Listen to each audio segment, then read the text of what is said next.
I'm the Dolphin of France. This video is purely for entertainment and does not infringe on copyrights or laws. The rights to the novel and image belong to the original author. We do not claim ownership. Don't like waiting and want to listen to this fanfic in full now? Subscribe to our Patreon, where you'll find the best fanfics. Chapter 501. Feel the shock of internet slang. Styler is an Italian who has been doing business in the UK for many years, but his ancestors are from Bourges, France. He has always wanted to return to Bourges. He is a standard spiritual Frenchman. Bay had been close friends with him for many years and knew that he had outstanding business abilities, so he suggested that he should hand over the competition for London gas street lights to him. Mayor Mordaunt raised his glass and smiled. I will discuss your company's project contracting with Councillor Mordaunt as soon as possible. Thank you so much. At the end of the salon, Styler reported the day's events to his valet on the carriage. The latter immediately praised him. You have done a great job, Mr. Styler. We are currently at the London City Hall, ahead of all UK companies. Next, it's time to see your live demonstration. This valet is the person in charge of the gaslight project, Captain Delaunay from the French intelligence agency. Styler said confidently. Please rest assured that I have made sufficient preparations. Your novel presentation method will definitely impress those congressmen. Delaunay smiled and waved his hand. I don't know anything about display. That was invented by a big shot. The big shot he was talking about was, of course, His Royal Highness the Crown Prince. Joseph knew that if he wanted to eat the entire London gas street lighting project, bribery alone would not be enough. After all, the plate was too big, and he had to show overwhelming strength to silence everyone. So, he asked Lightning Company to arrange a business display that would have been impossible in the 18th century. 3 days later, Baron Mordaunt, a member of the British House of Lords, led many members, as well as a large number of experts and scholars on the red carpet, and walked into the gate of Lightning Coal Company under the attentive guidance of Taylor. As soon as they entered the gate, Mordaunt and others were shocked. In front of them was a huge stone as tall as a person. The side of the stone was chiseled and dignified Roman characters were engraved on it. Lightning Coal Company's corporate culture: dream without boundaries, explore endlessly, and create miracles. Driven by innovation, we constantly break through ourselves and ignite the flames of technology with the spark of innovation. Pursue excellence, pay attention to every detail, and create first-class products that exceed user expectations. Work hard and forge ahead. Not be afraid of difficulties, and become the best company with firm belief and hard work. These clichés that no one would give a second glance to in the 21st century are absolutely lofty in the eyes of Mordaunt and others. No one in the 18th century had ever seen this. The soul-shaking slogans and advanced concepts directly they calmed down.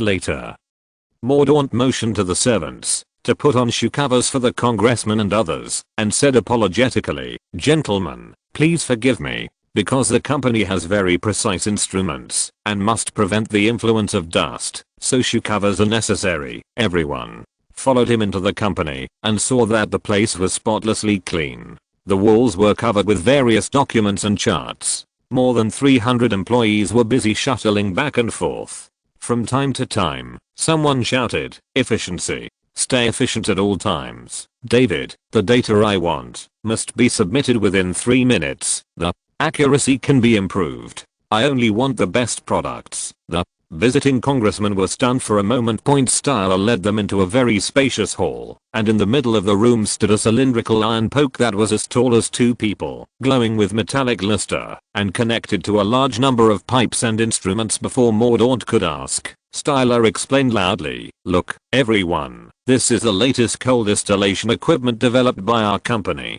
Of course, this is only a prototype, and the actual production equipment will be larger than this. Much more." Styler winked at his assistant, who immediately led someone to put the coal into the iron poke and then lit a fire in the furnace below. Soon light yellow smoke poured out from the glass tube above the iron poke. Our machine is 20% more efficient than the one used by the French in Paris, Styler said, pointing to the tall wooden border side, which was full of comparative data. You see, from the furnace temperature, to the distillation speed, to the raw materials consumption, our technology is all leading. The Coal will undergo carbonization here, emitting a large amount of gas, which will pass through these pipes and enter up to 18 filtration and decomposition equipment. Oh, it's right here. He spoke with great passion and piled up all kinds of professional terms for free. Not to mention Mordaunt and other congressmen. Even the scholars who came here were confused, but they did not dare to express objections.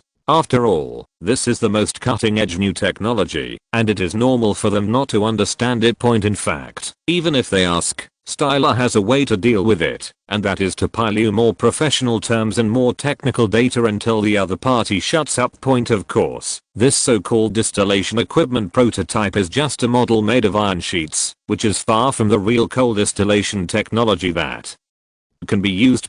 However, it has been carefully polished by craftsmen, has an exquisite appearance, is full of technological sense, and can be set on fire for demonstration, so there is absolutely no problem in using it to bluff people. The actual cost was less than 1,000 francs. Styler asked his assistant to send a beautifully printed brochure to the visitors. Our company has invested £30,000 to develop this technology. It can be clearly seen in this brochure that all performances are the best in the world. Then, next we are going to visit another cutting-edge technology of the company, the coal crusher. After visiting the coal crusher model, there was the gas washer model, and then the separator model. When the MPs were holding a thick stack of brochures and were only amazed at the cutting-edge technology, Styler talked about the company's analysis, design, test, integration, iteration, spiral development method. This set of things is even more purely conceptual, air to air, ensuring that every sentence makes sense, but nothing will be left in your mind after listening. After all, this is the standard R/U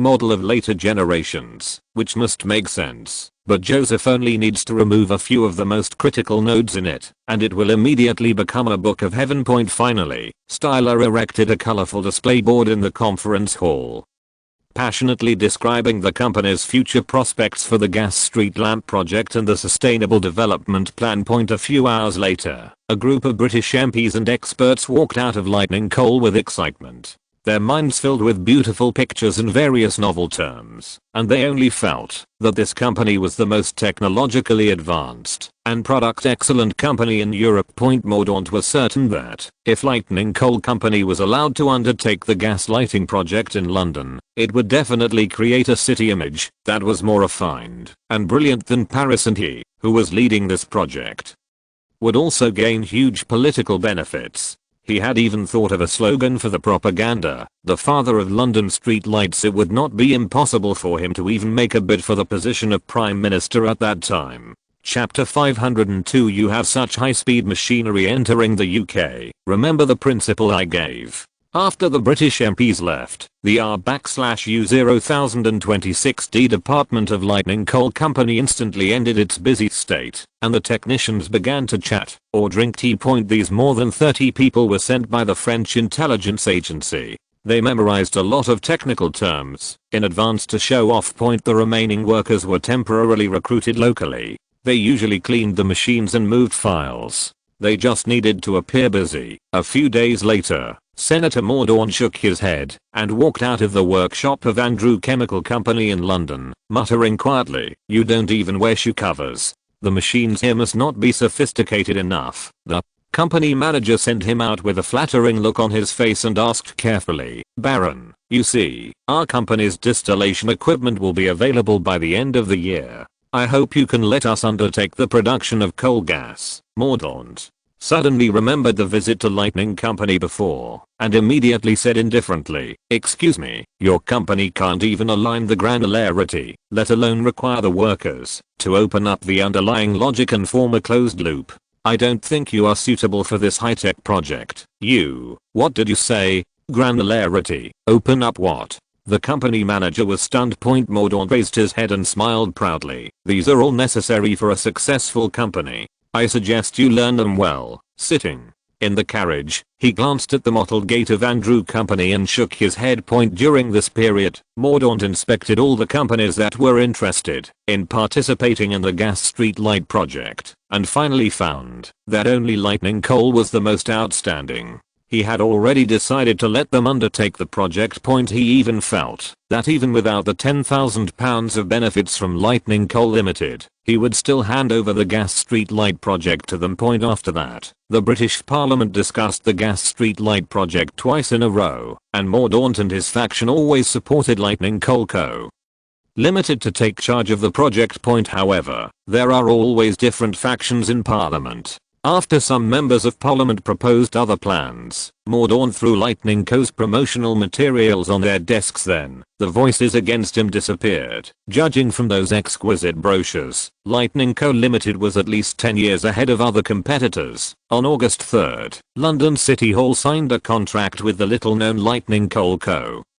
Limited, which was responsible for the overall construction of London's gas street lights. The project period was 1 year and the total amount was £260,000. Yes, in order to ensure that all competitors were defeated, Joseph specifically instructed Styler to lower the price to £260,000. Anyway, he didn't really plan to do it, so he didn't care, even if the price dropped to £200,000. But for other companies, this price would mean no profit. The third day after the contract was signed, in a club in the southern suburbs of Paris, more than a dozen factory owners and company managers from London gathered in a spacious concert hall and were whispering, "I thought it was only our company, but he called everyone here. What does that guy want to do? Humiliate us, maybe? It's because Lightning Company has taken our business and wants to get our forgiveness. Shh, he's here." The door of the concert hall was pushed open, and Styler walked in with a smile on his face.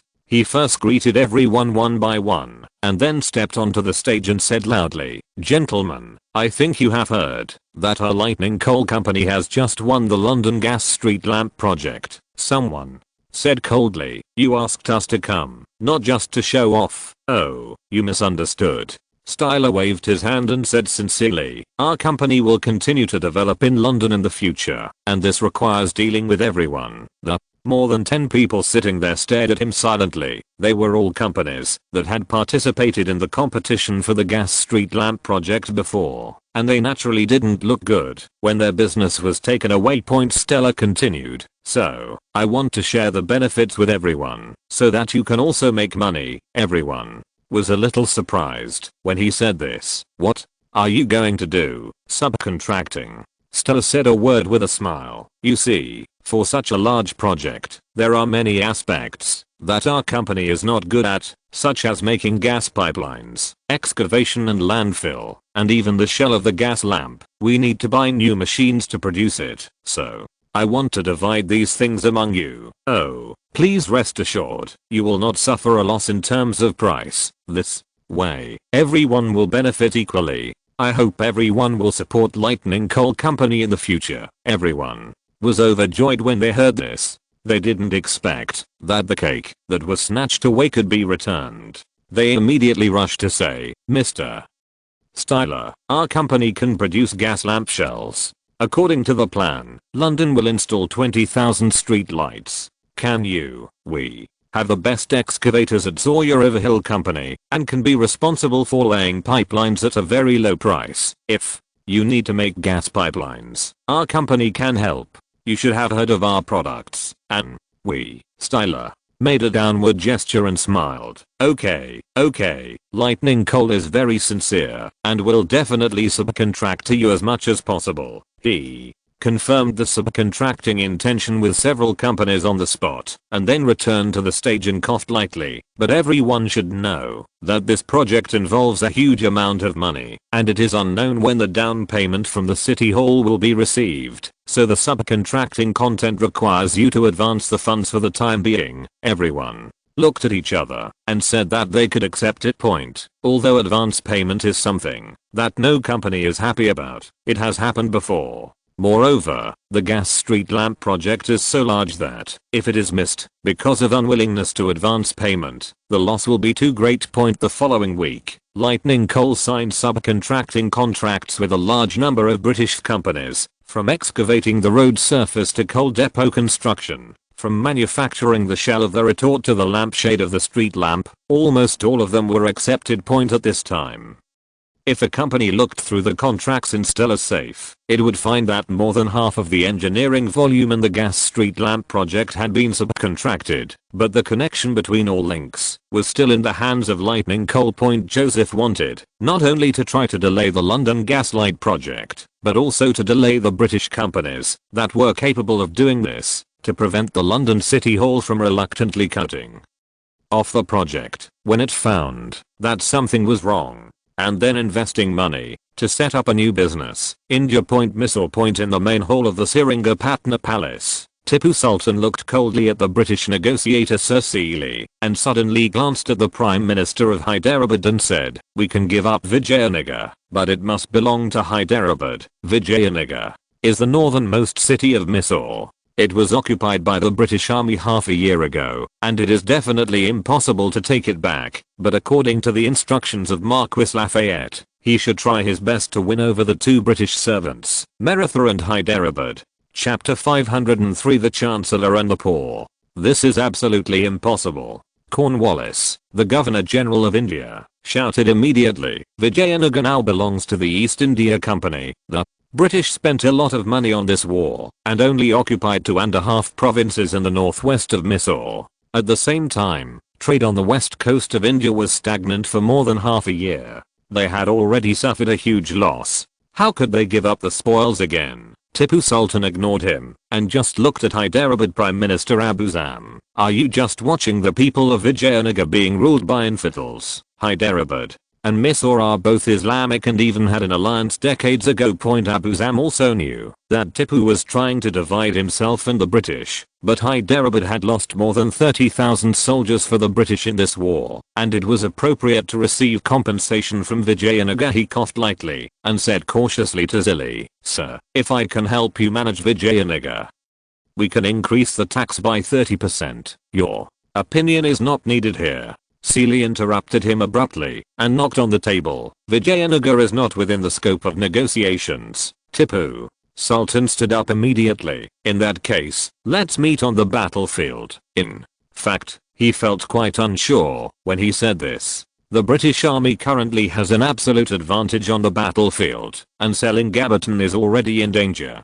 But at the same time, he also firmly believes in the words of the Marquis de Lafayette, the British will definitely defeat the enemy before the end of the rainy season. Will retreat. So he also has to put on a tough stance when negotiating. As expected, a look of helplessness flashed across Sir Sealy's eyes. The British Expeditionary Force had less than half a month of supplies left, and it must withdraw to Canada as soon as possible. Otherwise the retreat is likely to turn into a rout. After some bargaining, Sealy finally accepted to hand over the part north of Bellary city to Hyderabad for escrow and allowed residents of other areas of Vijayanagar to go to Hyderabad. Abuzam quietly looked at Tipu gratefully, but at the same time he felt a little more resentful towards the British. Sealy and Tipu then started discussing Carnatic issues. According to the previous secret agreement between Britain and France, the Carnatic east of Mysore would terminate its alliance with the British and remain neutral. In this Mysore war, the main force of the British Army was concentrated in the northwest, and there was almost no assistance to the Carnatic, causing it to be beaten hard by Mysore.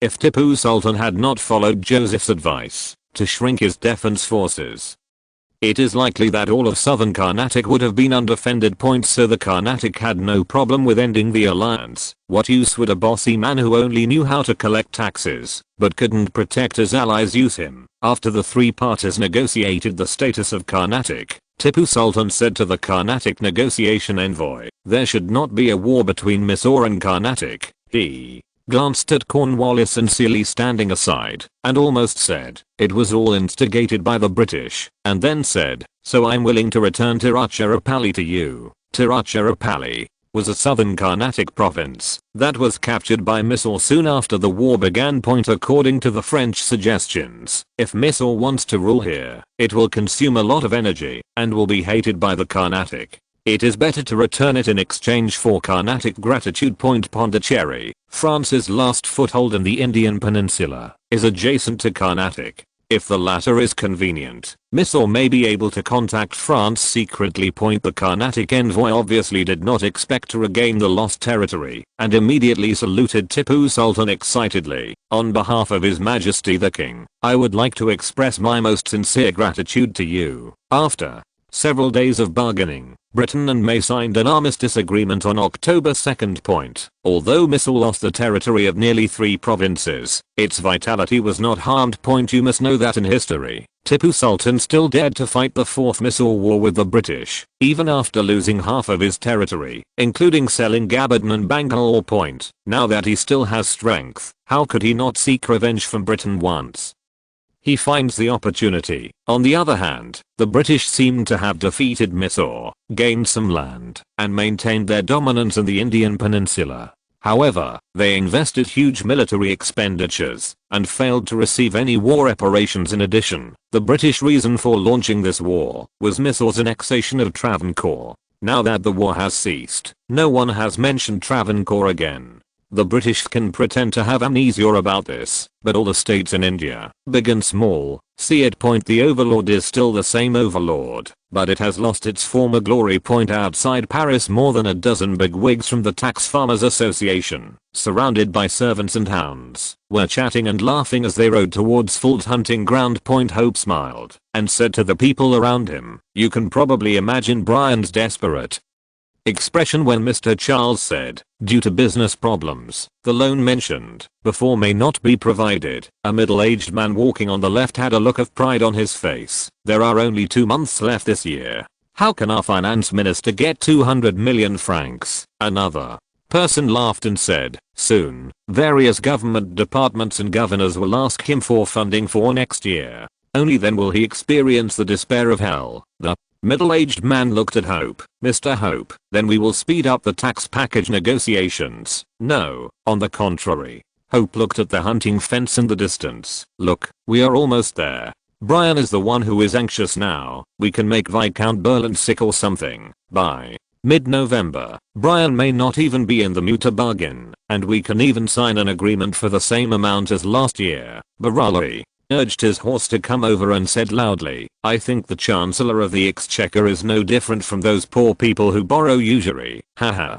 As long as we hold our purses tightly, don't they have to beg humbly and let us make conditions?" "You are right." When the group crossed the wooden fence of the hunting ground, they began to direct the servants to set up a temporary camp and sent out a team to command the dogs to find prey. Fold and Hope were chatting about the prey in late autumn with a relaxed look and saw a carriage coming quickly. Because the ground in the wild was not flat enough, the car was shaking from time to time. Soon, the carriage stopped, and a tall man in his 40s jumped out of the car. Fold saw the appearance of the person coming and couldn't help but frown slightly. Viscount Brunt, the negotiating representative of the General Association of Tax Farmers, walked quickly to Fold under the guidance of the servants and said breathlessly, "Mr. Fold, something happened. The assistant to the Minister of Finance informed me this morning that the tax negotiation was officially cancelled." Chapter 504 Sky High Liquidated Damages.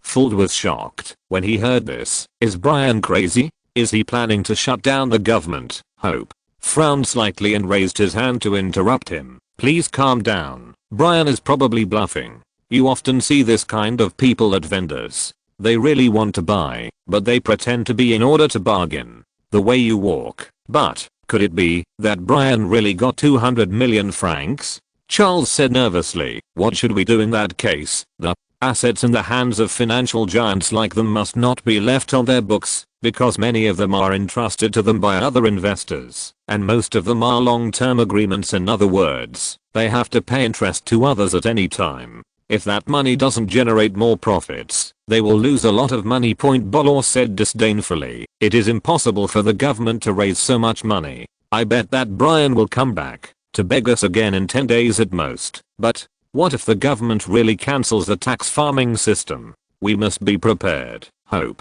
thought for a moment and nodded. "You are right. We need to prepare in advance. The key to the current issue is whether the government has really raised enough money to maintain operations." Fold immediately answered, "Such a large amount of money must be placed in the bank. With the association's relationship, it is not impossible to find out. Tax collectors are a very popular investment direction in France right now. Therefore, everyone from members of the royal family to ordinary landowners may be members of the Taxpayers Association. Even scholars like Lavoisier invested hundreds of thousands of livres to cover tobacco taxes in a certain area. In this way, the tentacles of the tax collectors union can be extended to all aspects of French society. After all, it is about their own interests. If necessary, tax collectors are willing to provide information to the General Assembly. This is also the source of false confidence. Hope nodded. Then I'll leave this matter to you. You must find out how much money Brian got in the shortest possible time. After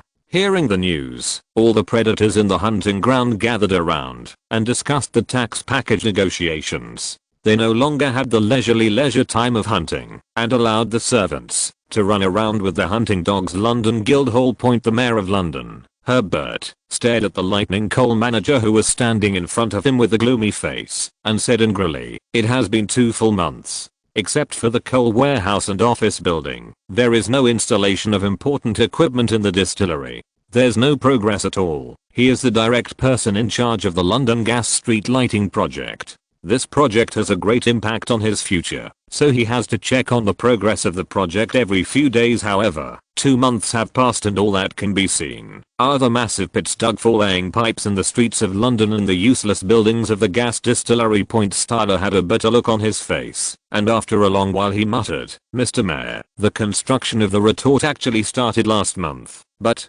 I didn't see anything. It's actually because there was something wrong with the technician."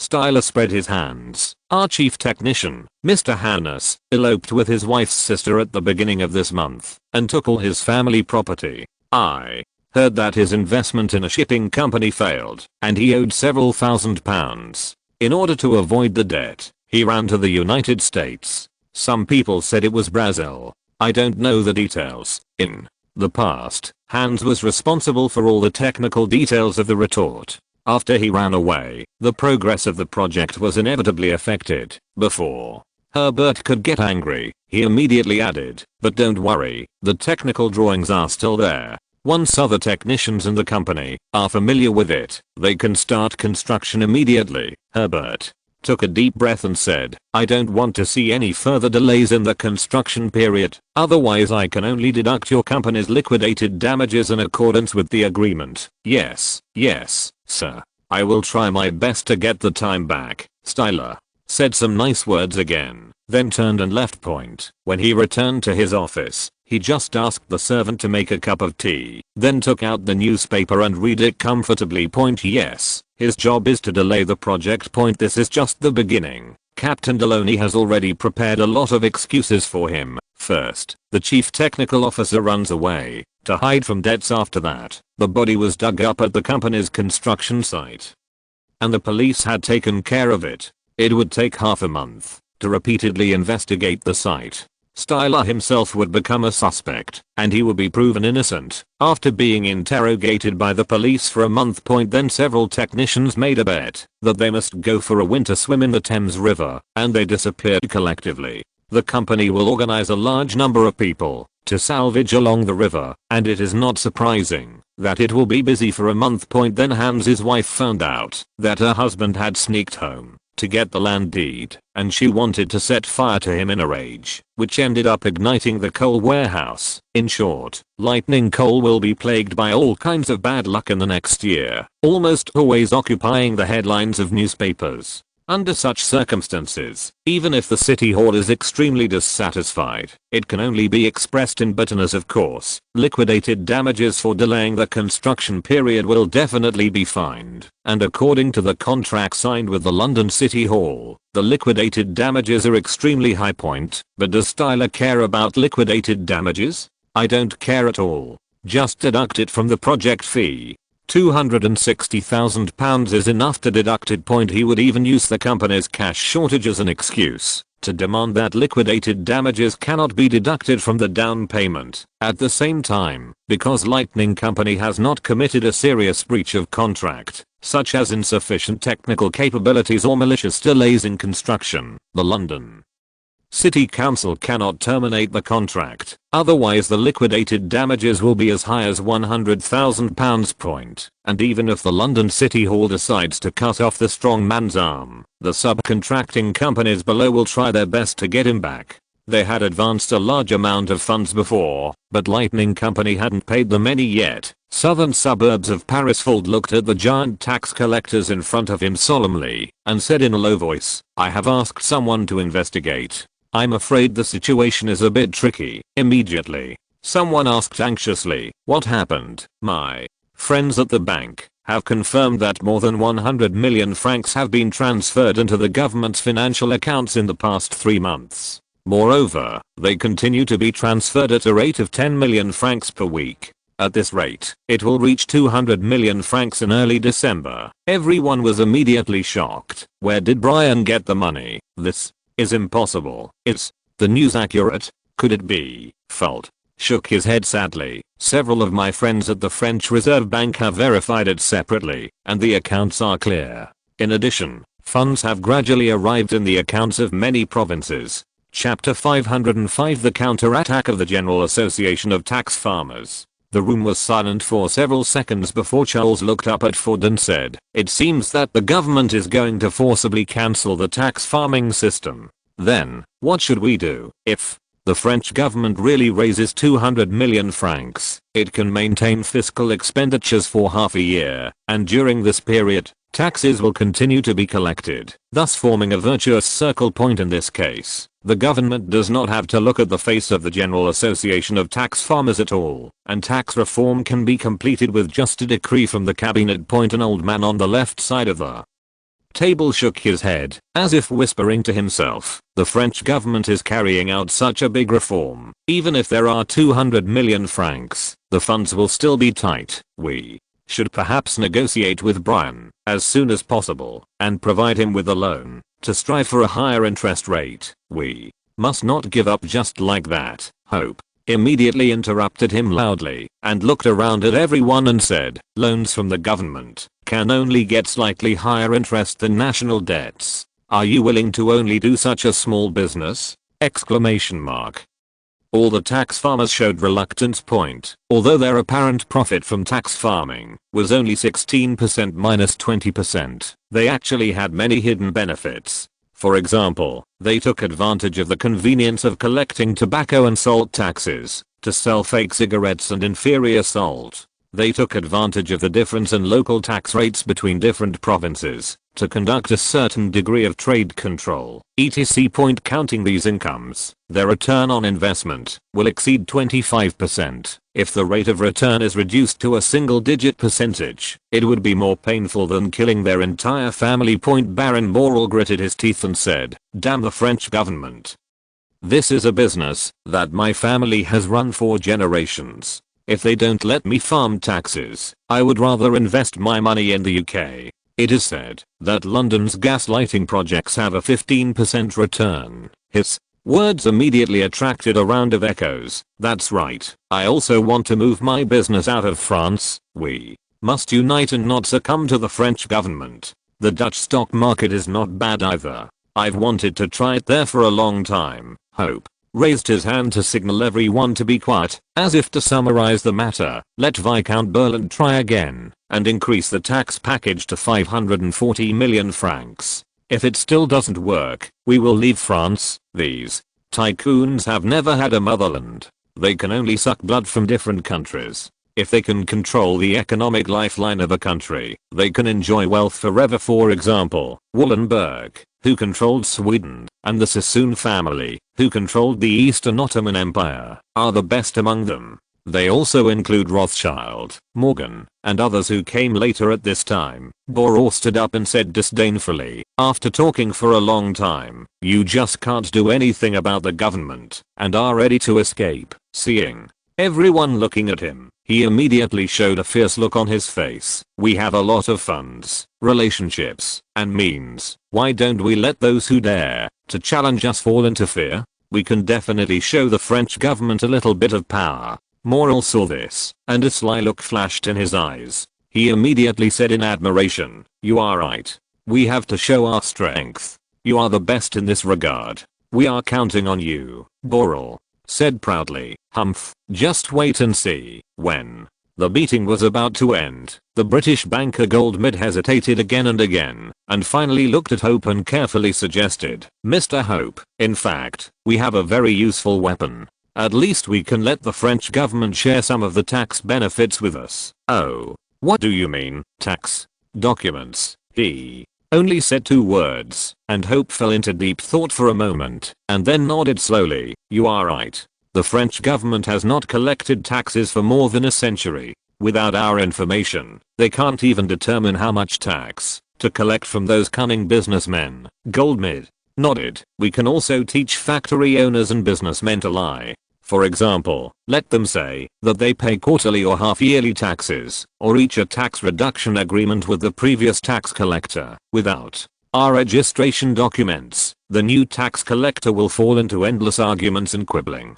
Even if they forcibly collect taxes, they will inevitably arouse the anger of taxpayers. Hope's eyes lit up. When the government's tax bureau is in chaos, we can negotiate with them to obtain tax sharing, or the right to collect certain taxes as a condition, to help the tax bureau restore tax order. Seeing that his opinion was supported, Goldmid immediately continued, now we need to immediately let all tax farmers collect tax documents, and keep them in the General Assembly. On the other hand, we need to compile some rough or even wrong documents, to evade the French government. You are a genius. Hope praised immediately, and then looked at Delphi and others. Then do it. Mr. Goldmid's method will keep the minimum income for everyone. North Central France. Orléans Province. The Duke of Orléans once operated this place as his base camp, and invested a huge amount of money, so this place is one of the best in France in terms of agriculture and commerce. The new director of the Orléans Tax Bureau, Le Maire, was originally full of confidence, and was ready to show his skills here, but at this time, he was nervously looking at the 2 people covered in blood in the room. The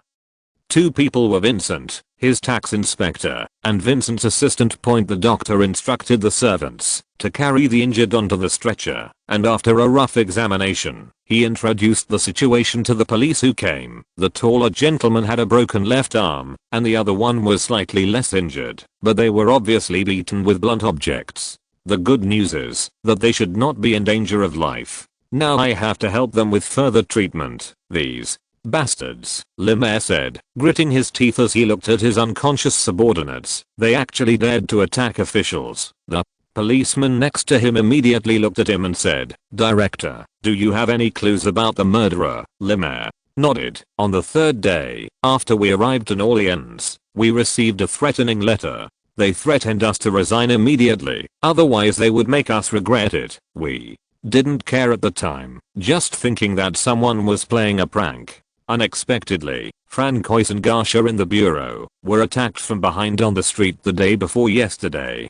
Fortunately, there were passers-by passing by them, and the injuries were not serious, and today, Mr. Vincent was murdered. As he was speaking, a police officer hurried over and handed a piece of paper to the responsible supervisor. This was just found in the pocket of the injured person. The supervisor looked at the note, frowned and read, Get out of here immediately, otherwise next time it will be more than just one arm. If you're listening to this novel on a channel other than Fanfic World, it means they downloaded and uploaded it without effort. We cordially invite you to visit our channel, Mundo Fanfic Novelos. There you'll find the original version of this story and you can explore many other novels of various genres. We're waiting for you to immerse yourself in a world of incredible novels. Chapter 506. The Art of Turning the Left Hand into the Right Hand. After collecting clues, the police assured Le Maire that the murderer would be found as soon as possible, and left 2 police officers to protect the tax bureau. Le Maire's original plan was for his men to go to markets or factories to familiarize themselves with the business. However, after several attacks, he had to order everyone not to leave the police station while working, and to go home within 3 days. People walk together. Even so, people at the tax bureau were still attacked for a period of time. More than a dozen thugs even came to the police station, and threw stones and burning objects into the office, almost burning down the tax bureau building. It wasn't until police stationed at the tax office opened fire that the group was dispersed. After a subsequent police investigation, it could only be confirmed that the person who attacked the tax office was not a gang member and acted covertly and seemed to be very professional. But they were unable to find any trace of the attacker in a short period of time. For a time, people in the tax bureau were panicked, and a tax officer even submitted his resignation to Lemire. In desperation, Lemire had no choice but to submit a report to Paris and apply for the provision of guards for the tax bureau. Paris in the office of the French General Administration of Taxation. The newly appointed ombudsman Robespierre frowned and looked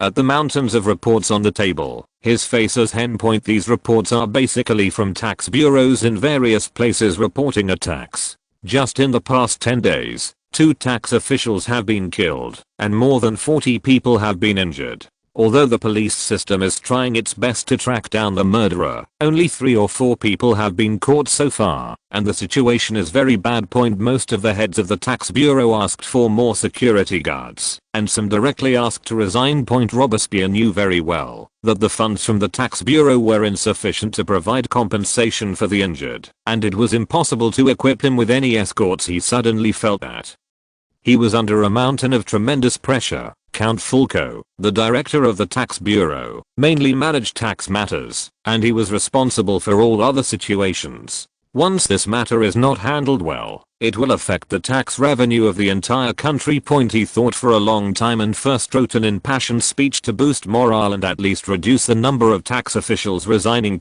As for safety, he really couldn't think of any good way, so he got up and told the valet, "Please prepare the carriage, I want to go to the Tuileries Palace." Yes, he can only apply for some funds from His Royal Highness the Crown Prince to add security forces to the tax bureau. Second floor of the Tuileries Palace. Joseph carefully read the document in his hand, confirmed that there was no problem with the amount, then signed with a pen and stamped the seal on the back. Matthew de Lefebvre, president of the Bank of France, standing opposite him, took the document respectfully and asked again, "Your Highness, the current flow of funds seems to be slightly faster, and I'm worried that it will arouse suspicion. Do you think the 2 transactions that passed through Poitou and Burgundy need to be split up and then recycled next week?" Joseph thought for a while, nodded and said, "Your suggestion is very reasonable. Just do as you say. By the way, be sure to keep it confidential. All handlers must be verified by the Intelligence Bureau before they can be used." "Yes, Your Highness." If anyone saw the document in Baron Lefebvre's hand, they would probably be shocked by the amount of money on it. It was an application for the transfer of several funds, involving a total amount of up to 13 million francs. In fact, the French finance currently does not have hundreds of millions of francs in funds, let alone tens of millions of dollars in accounts every week. Joseph had only raised a total of 50 million francs through insurance, financial management and real estate channels. Moreover, except for the income from real estate, other funds belong to the insurance company. Although he can temporarily use it, he can never really spend it as a financial budget. Therefore, if the tax farming system is abolished, the fiscal expenditure that Brian can use next year will only be 26 million francs. At most, within a month, French official salaries, government operations, and infrastructure projects will all be suspended. To stabilize the situation, Joseph must obtain a loan from the tax collector at least 150 million francs, but he knew that what the tax collectors relied on was that the government had no money, and they could only maintain operations by paying tax collectors. In this case, they will definitely fight to the death and continue to pay taxes. Therefore, he must first create the illusion that the government's finances are sufficient before he can disrupt the layout of the tax collectors. So Joseph used the 50 million francs in his hand as props to create a cover-up. He knew very well that the tax collectors had spies in various banks and would definitely know the amount of funds on the government's books. He first asked people to deposit the money in foreign banks, and then generously loaned it to the French Reserve Bank in the name of loans. The Reserve Bank of France then allocates funds in batches to local banks, mostly branches of the Reserve Bank of France, by allocating funds to each province. Because these funds are for next year's budget, the provincial governors can only watch and cannot touch them. Next comes the covert operation. Local banks privately lent the money on the provincial government's books in the form of short-term loans, and then immediately transferred it back to the headquarters of the Banque de France. After local governments see the funds arrive, they will basically stop checking the accounts. No one would have thought that the finance minister and the central bank would secretly misappropriate local funds. These loans were all operated by people appointed by Joseph himself. After the loan agreement was signed, it was directly taken back to Paris by the senior management of the Bank of France and locked in the safe of the president of the Bank of France. It was guarded by people from the intelligence bureau 24 hours a day. Afterwards, the money borrowed from local finances will be redeposited in foreign banks and flow into the accounts of the French Reserve Bank again. This is a truth that the General Association of Tax Farmers found out that more than 100 million francs have flowed into the French government account. And large amounts of funds continue to flow in every week. In fact, this is the result of repeated operations of 50 million. In order to keep this operation secret, Joseph also specially appointed more than a dozen presidents and assistant presidents of various branches of the French Reserve Bank. All funds related to reverse loans must be operated by them. It's a psychological warfare. If the General Association of Tax Farmers sees that the government has raised enough funds and still keeps calm, then Joseph can't do anything. But he is very sure that as his subsequent methods are used one after another, those profit-seeking guys will definitely succumb. After Baron Lefebvre left, Emin knocked on the door with Robespierre, who was anxious. The latter had a look of shame on his face. After saluting, he stammered, "Your Highness, I have to report something to you. Tax offices in various places have encountered a large number of attacks. So far, 2 tax officials have been murdered, and dozens of people have been injured." Chapter 507. Let the gangsters tremble. Mr. Robespierre. Joseph was a little surprised when he heard this. He had seen intimidation and attacks against the tax bureau and the intelligence report before, but he didn't expect it to be so serious. These tax farmers are too bold. His first reaction was to ask the intelligence bureau and the police to cooperate and let the attackers taste the iron fist of violent institutions. But then he thought of another thing and frowned. To Robespierre, his subordinates, that's the franchise he created, the eyes in the United States in the future, can arrest the gangster godfathers that even the FBI can't handle, can take away congressmen in public, and can catch keyboard warriors through the internet. And now, the franchise is like a bullied young wife, bullied by a group of gangsters, and running to ask for help. How can this be possible? You know, in this era of advocating the law of the jungle, beating tax officials and gathering to resist taxes are common. If the tax department doesn't have a bit of murderous aura, it won't be able to collect taxes at all. We can take this opportunity to let the tax bureau exercise. Joseph thought of this and looked up at Robespierre. What do you plan to do with these bad criminals? Robespierre immediately said, I hope to add some guards to the tax bureaus in various places. Joseph raised his hand to interrupt him. There will be no guards, but I can equip all tax officials with 2 pistols and standard military swords. If necessary, you can even apply for cannons. At present, the standard equipment of the tax bureau is a Charleville 1776 flintlock for each person, as well as batons, shields and other equipment. Although this firepower is already very strong, it obviously cannot give the tax officials enough confidence. Robespierre was a little slow to react. Your Highness, but we are facing assassins, so. What? You are tax collectors? Joseph raised his voice. You are tax collectors who have received strict training in the Paris Police Academy and have the power to search, interrogate, and arrest, whether it is assassins, gangsters, or smugglers. They should only tremble after hearing your name and not dare to threaten or even attack you. Attacking tax collectors is a felony. If you are equipped with guns, you must be good at using them. Robespierre felt a surge of blood rushing through his body when he heard this. The prince was right. He was a dignified tax collector who was determined to devote everything to the interests of the country and the people. It was a shame that he was frightened by a group of gangsters. What about his perseverance and faith? Did they all disappear when he encountered danger? Joseph saw that his eyes had changed and continued to encourage, "You represent justice and the whole of France, and you also have enough power to let those lawless people know how powerful you are. Let them have nightmares whenever they think of the reputation of the tax collector. Go ahead, tell me what weapons you need, and I will send them to you immediately, but not guards." Robespierre stood at attention and said loudly, "Yes, your highness." After leaving the Tuileries palace, he immediately returned to his office, tore up the speech he had used to appease his subordinates, and then rewrote it, based on what His Royal Highness the Dauphin had just said.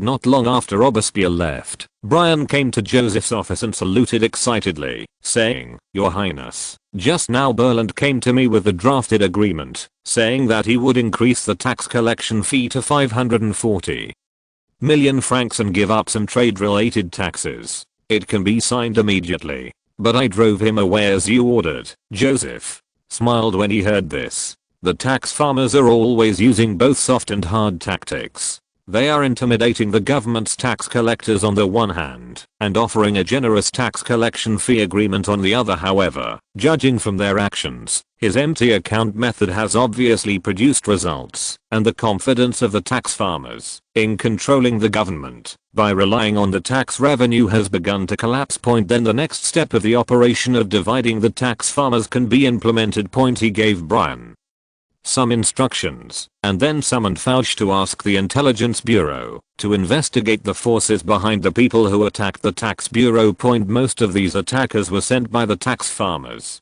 If they can be caught, the resistance to tax reform can be reduced. Palace of Versailles. In the reception room of the Crown Prince's bedroom, Charles, one of the tax farmer giants, kept looking at the door with an anxious look. 3 days ago, his assets in France were temporarily seized. The explanation given by the High Court was that the Intelligence Bureau was conducting some investigations on him. Several banks and loan funds under his name were affected. Some shareholders had received the news and anxiously asked him what happened. Charles looked for all the connections, but he still couldn't get to the point. Finally, after spending thousands of francs, a captain from the intelligence agency revealed to him that the investigation was conducted at the request of His Royal Highness the Crown Prince. So he hurried here again. More than an hour later, the Crown Prince finally came back. Charles hurriedly stood up and saluted respectfully. He was thinking about how to ask about the seizure of assets in a subtle way, but the Crown Prince spoke first. "Are you here to learn about the investigation of you by the intelligence agency?" Charles was startled and nodded immediately. "Yes, Your Highness. I have always been doing legitimate business. The intelligence agency's unprovoked seizure of my assets will cause me to suffer huge losses." "Legal business?" Joseph deliberately prolonged his voice. "You seem to have forgotten something." "I swear, Your Highness, my business is legal." "It seems that I need to remind you."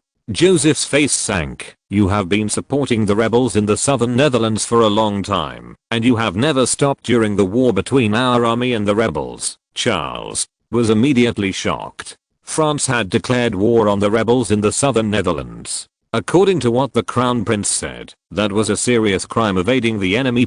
He waved his hands repeatedly and said, "Your Highness, this is impossible. I have always invested in the royal families or governments of various countries. I would never be interested in the rebels' interests." "Really?" Joseph gestured to Emin to get a document and flipped through it, saying, "Your Charles Botten Bank in the southern Netherlands provided a total of 3 loans to the rebel organization last year and helped them complete dozens of fund transfers with Dutch and British banks." Charles' eyes widened. This is impossible." Joseph threw the documents directly to him. "Take a look for yourself." Charles immediately wrote on it, "Charles Botten Bank Brussels branch, October 21st, loaned 37,000 livres to Hurler Steel Company. Charles Botten Bank Bergenth branch, December 1st, loaned 20,000 livres to Ghent City Hall." There are more records of loans and fund transactions later. Chapter 508. Desperate Charles. Charles looked at the Crown Prince in confusion and protested, "Your Highness, this is all legal business. How can I fund the rebels? Please turn to the last page." Joseph gestured to the document in his hand. Hero Steel Company is responsible for transporting weapons from the Netherlands for the rebels and repairing firearms. The Ghent City Hall has been under the management of the rebel parliament for a long time and has provided a large amount of logistical supplies to the rebels. Mr. Culliford in the back has been working for the rebels. Charles's face changed greatly and he hurriedly defended, "Your Highness, I don't know their relationship with the rebels at all. My bank is just making normal loans." Joseph naturally knew that he should have nothing to do with the Brabant uprising, but at that time Van der Not's forces had controlled most of the southern Netherlands, and Charles had 3 banks in the southern Netherlands, so it was difficult to avoid contact with them. Financial transactions occur. The result was indeed as he expected. The intelligence bureau quickly discovered some connections between the banks under Charles' name and the rebels. Now that the southern Netherlands has returned to Austrian rule and the Walloon region is under French management, I think it's not hard to check these things out. In fact, for Charles, the transactions on the document were all money losses. For example, the Heir Steel Company went bankrupt after the rebellion failed, and the tens of thousands of livres in loans were wasted. But the loan was indeed given to Heir Steel Company, and that could serve as a leverage against Charles. "I am willing to believe you." Joseph seemed to be comforting Charles. "As long as you really don't know, the High Court will soon lift the seizure of your assets. Thank you for your trust, Your Highness." Charles stood up and bowed, then nervously asked, "How long will this take?" "It depends on the progress of the Intelligence Bureau's investigation. If it's quick, maybe you can prove your innocence in a month or 2. However, those rebels destroyed a lot of information before surrendering. It's possible that they won't be able to find out for half a year or even longer." Result, Charles almost cried, "Your Highness, you must help me prove that I really have nothing to do with the rebels." Although he started his business in the southern Netherlands, he later focused his business on France. After all, the market here was larger and the profits were higher, and a full 60% of his assets are money entrusted to him by other nobles for management, and interest must be paid on this money at any time. Not to mention not being able to use funds for half a year. Even 2 months would make him suffer from liver pain. In addition, he also has to take into account the situation of the bank under his name. Once the news about his assets being seized spreads, it will inevitably lead to a run on depositors. Who knows if the owner of Charles Bolton Bank has committed any serious crime. It is definitely safer to withdraw the money first. The last thing anyone who opens a bank wants to encounter is a run, which almost means bankruptcy. Joseph said calmly, "You have to trust the intelligence agency, or you can pray for them to find evidence as soon as possible. No, please help me. Sorry, there's really nothing I can do about it." Joseph said, standing up and making a farewell gesture. "That's all for today, Mr. Charles. I'm still busy with tax reform." When Charles heard this, his heart tightened. He couldn't understand why he was being targeted by the intelligence agency. Tax collectors always try their best to hinder the government's tax reform. They and Morrell even pretended to provide Brian with a loan to delay the government's raising of funds. Now that the French government has obtained enough funds to maintain operations in the first half of next year, it has the confidence to punish itself. He hurriedly turned to Joseph, lowered his head and said, "Your Highness, the government is about to carry out tax reform, and during this period there is likely to be insufficient funds. While the intelligence agency is investigating, it would be a waste to leave my assets like this, or they could be loaned to the Chancellor to help him get through the tax changes better." Joseph looked unconcerned and waved his hand. "I have read Archbishop Brian's report. Sufficient funds have been raised for tax reform, so you don't need to worry." Charles said anxiously, "Your Highness, unexpected situations will inevitably arise in the tax reform. Archbishop Brian has more funds in his hands and can deal with them more easily. I am willing to provide a low interest loan of 12 million francs to contribute to the government's tax reform. This can also prove that I have nothing to do with the southern Netherlands rebels. I only hope that the Intelligence Bureau's investigation can progress a little faster." Joseph breathed a sigh of relief and said, "Then I'll ask Archbishop Brian to see if he still needs a loan." He had previously asked the Intelligence Bureau to investigate. Charles's annual tax package was only about 10 million francs, plus 2 million francs, which was basically all the funds this person could get. Charles, on the other hand, felt as if he had been granted amnesty, and quickly bowed to express his thanks. "Thank you, Your Highness. I will ask Archbishop Brian to come." At 6:30 p.m. two young tax officers walked out of the tax bureau and prepared to return to their residence. However, as soon as they rounded the corner of the street, two black figures quickly followed behind them. The taller tax official seemed to notice the movement. He turned around and saw a wooden stick hitting his head. He hurriedly grabbed his companion and tried his best to dodge backwards, but he was still a little slow. The stick hit him hard on the cheek, knocking him to the ground and causing him to feel dizzy. On the other side, the shorter tax officer was pulled sideways by him, and the wooden stick he was attacking brushed past his ear and hit his shoulder. The attacker, with a hood covering his face, immediately swung the stick and chased him, saying viciously, "Leave the tax office, or I will interrupt your." However, a sudden explosion overwhelmed all the sounds. The attacker's body was like being hit by a giant hammer, and he flew backwards in an instant.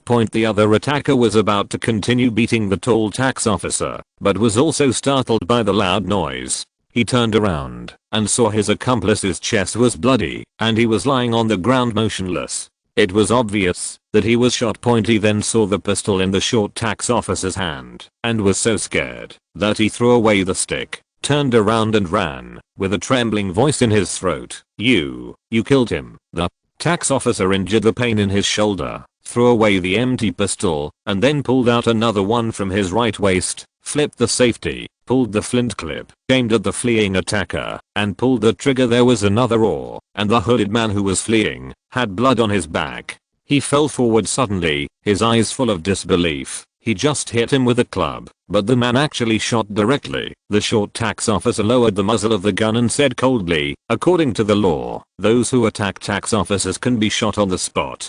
Chapter 509 Fight violence with violence. Stimulated by the continuous gunshots, the tall tax official opened his eyes suddenly, turned over and sat up, and saw his colleague holding a pistol, followed by two attackers soaked in blood from far and near appeared in his sight. He immediately forgot the pain in his head and shouted in shock, "Ziomet, you killed them." Yes. It was the first time Ziomet killed someone, and he was a little confused. He subconsciously took out the gunpowder and started loading it. "When we are attacked, we have the right to shoot." The tall tax official was still nervous, but they died like this. Ziomet suddenly stood up, punched the gunpowder in the barrel with all his strength, and shouted excitedly, "Have you forgotten what the ombudsman said in his speech?" The tall tax official was startled, and his wandering eyes suddenly became firm. "We are selfless and fearless tax collectors, and should not be intimidated by any threats." Chormad raised his pistol and repeated Robespierre's speech. "As long as we stand on the side of justice and the law, we must shoot back any lawbreakers and make them tremble just by hearing our names." "Yes, you are right." The tall tax official nodded and followed. "Let them know how powerful it is." After Robespierre met with the crown prince that day, he immediately rushed to major cities, preached to members of the tax bureau, and issued strict orders. The core idea is just one: don't be afraid. If you encounter anyone who dares to cause trouble, I will teach them a lesson. The citizens who heard the commotion and came to see the excitement were so frightened that they lowered their heads and ran away. Orleans, a dozen men with ferocious faces gathered outside the tax bureau building. Some carried buckets filled with excrement and urine and poured it on the wall of the tax bureau. Some threw fireballs into the windows with water soaked in oil. Stones wrapped in cloth can easily ignite things in the house. After breaking the glass, these people have been coming almost every day lately, and they are getting more and more arrogant. The thugs did not hear the previous warnings such as "your behavior is a crime, and please leave immediately." They thought that the people in the tax bureau had been scared out of their wits, so they suddenly became more arrogant and shouted, "I've warned you many times, you bastard. Since you still dare to stay here, I will show you how powerful I am. Adam, Bernard, Pierre, Curvace, I fucking know where you live.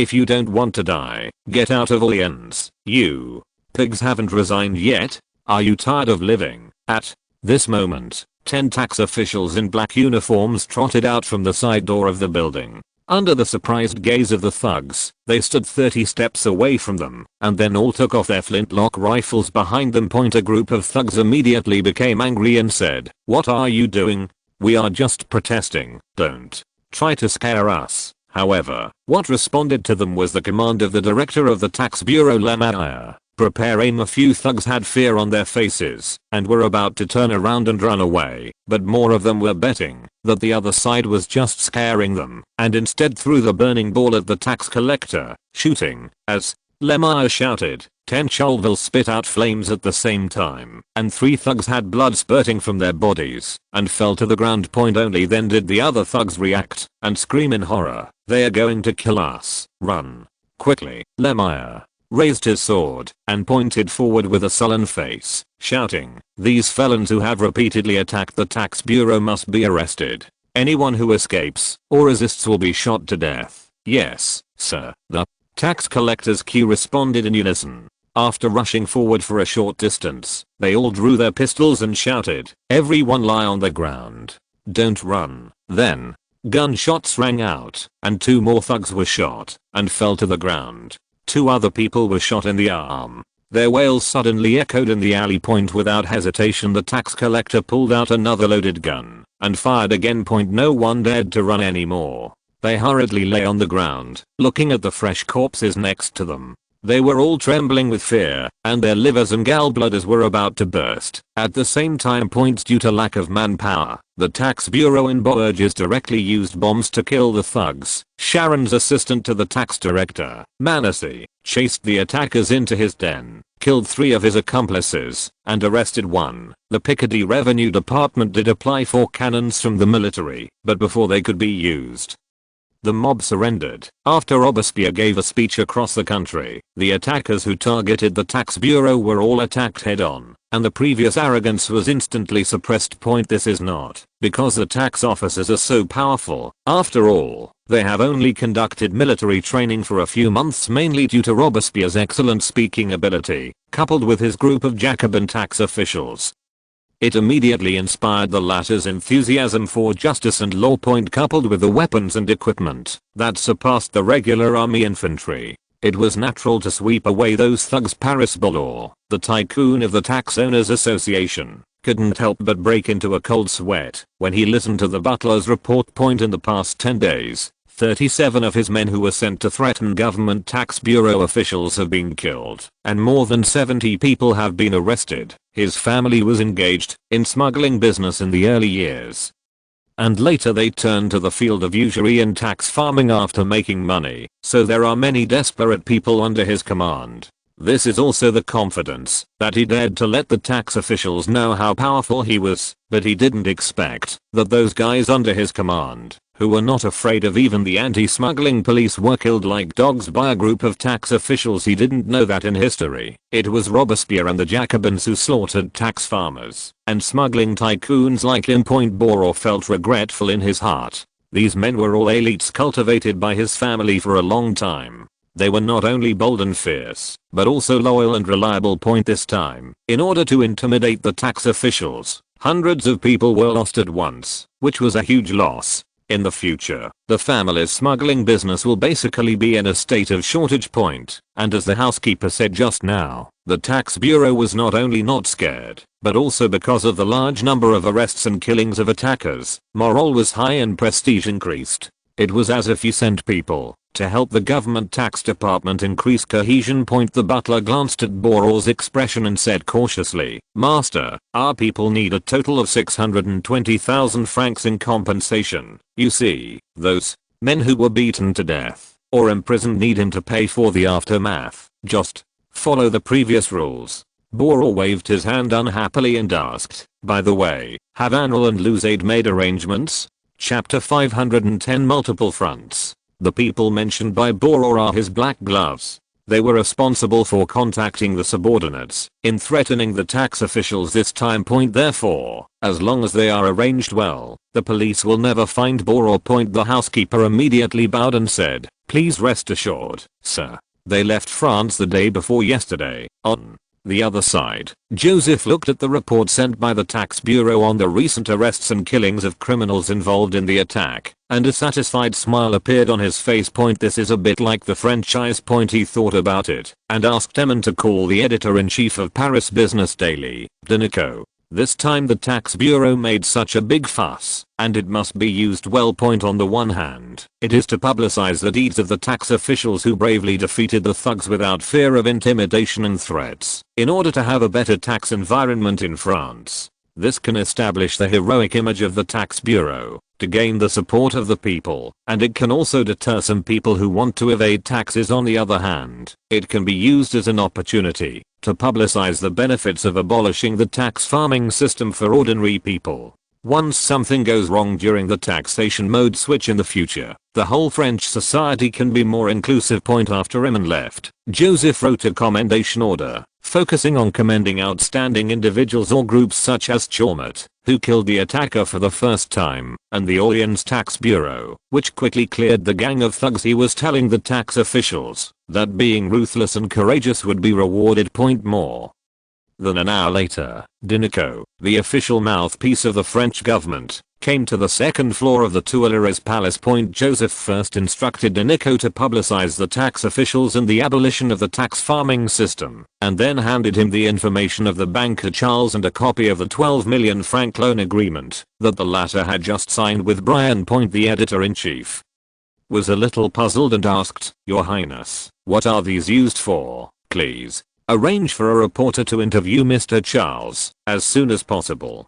Joseph smiled and urged, mainly introduce his full support for the government's tax reform and the large amount of low-interest loans he provided to ease the government's financial pressure. Oh, by the way, I have to mention at the end that Charles' Botton Bank has been listed as one of the custodian banks of the King's Fund. He wanted to maximize Charles's divisive effect on the General Association of Tax Farmers. On the one hand, he revealed that Charles had surrendered to the government, and on the other hand, he also implicitly indicated that surrendering would bring benefits. The King's Fund is a core fund related to the development of agriculture in France. It currently has a principal of more than 34 million francs, basically all invested by the old nobles, to maintain their family's livelihood, and it also has the government's authorization in agricultural production management, as well as land, farm tools, livestock, patents in agricultural production and other assets. It will inevitably develop very fast in the future, and has a bright future. And being able to become a custodian bank of the King's Fund, even if it is only a 10% share, it will be a fortune. A huge sum of money. For banks, the amount of money on the books means how much profitability they have. This will inevitably have a further tearing effect on the tax farmers. After Denick left, Joseph looked at the loan agreement on the table and couldn't help but fall into deep thought. At present, with this money, the fiscal budget for next year is less than 40 million francs, and there are less than 2 months left for himself. If the progress of the division of the tax farmers goes smoothly, more people will come to surrender, but there will definitely be a lot of funds that will choose to flow in other directions. Therefore, it is necessary to narrow the way out for the original tax farmers as much as possible, and at least 200 million francs of funds must flow into the French treasury. Joseph tapped his fingers on the table. His face frowned slightly.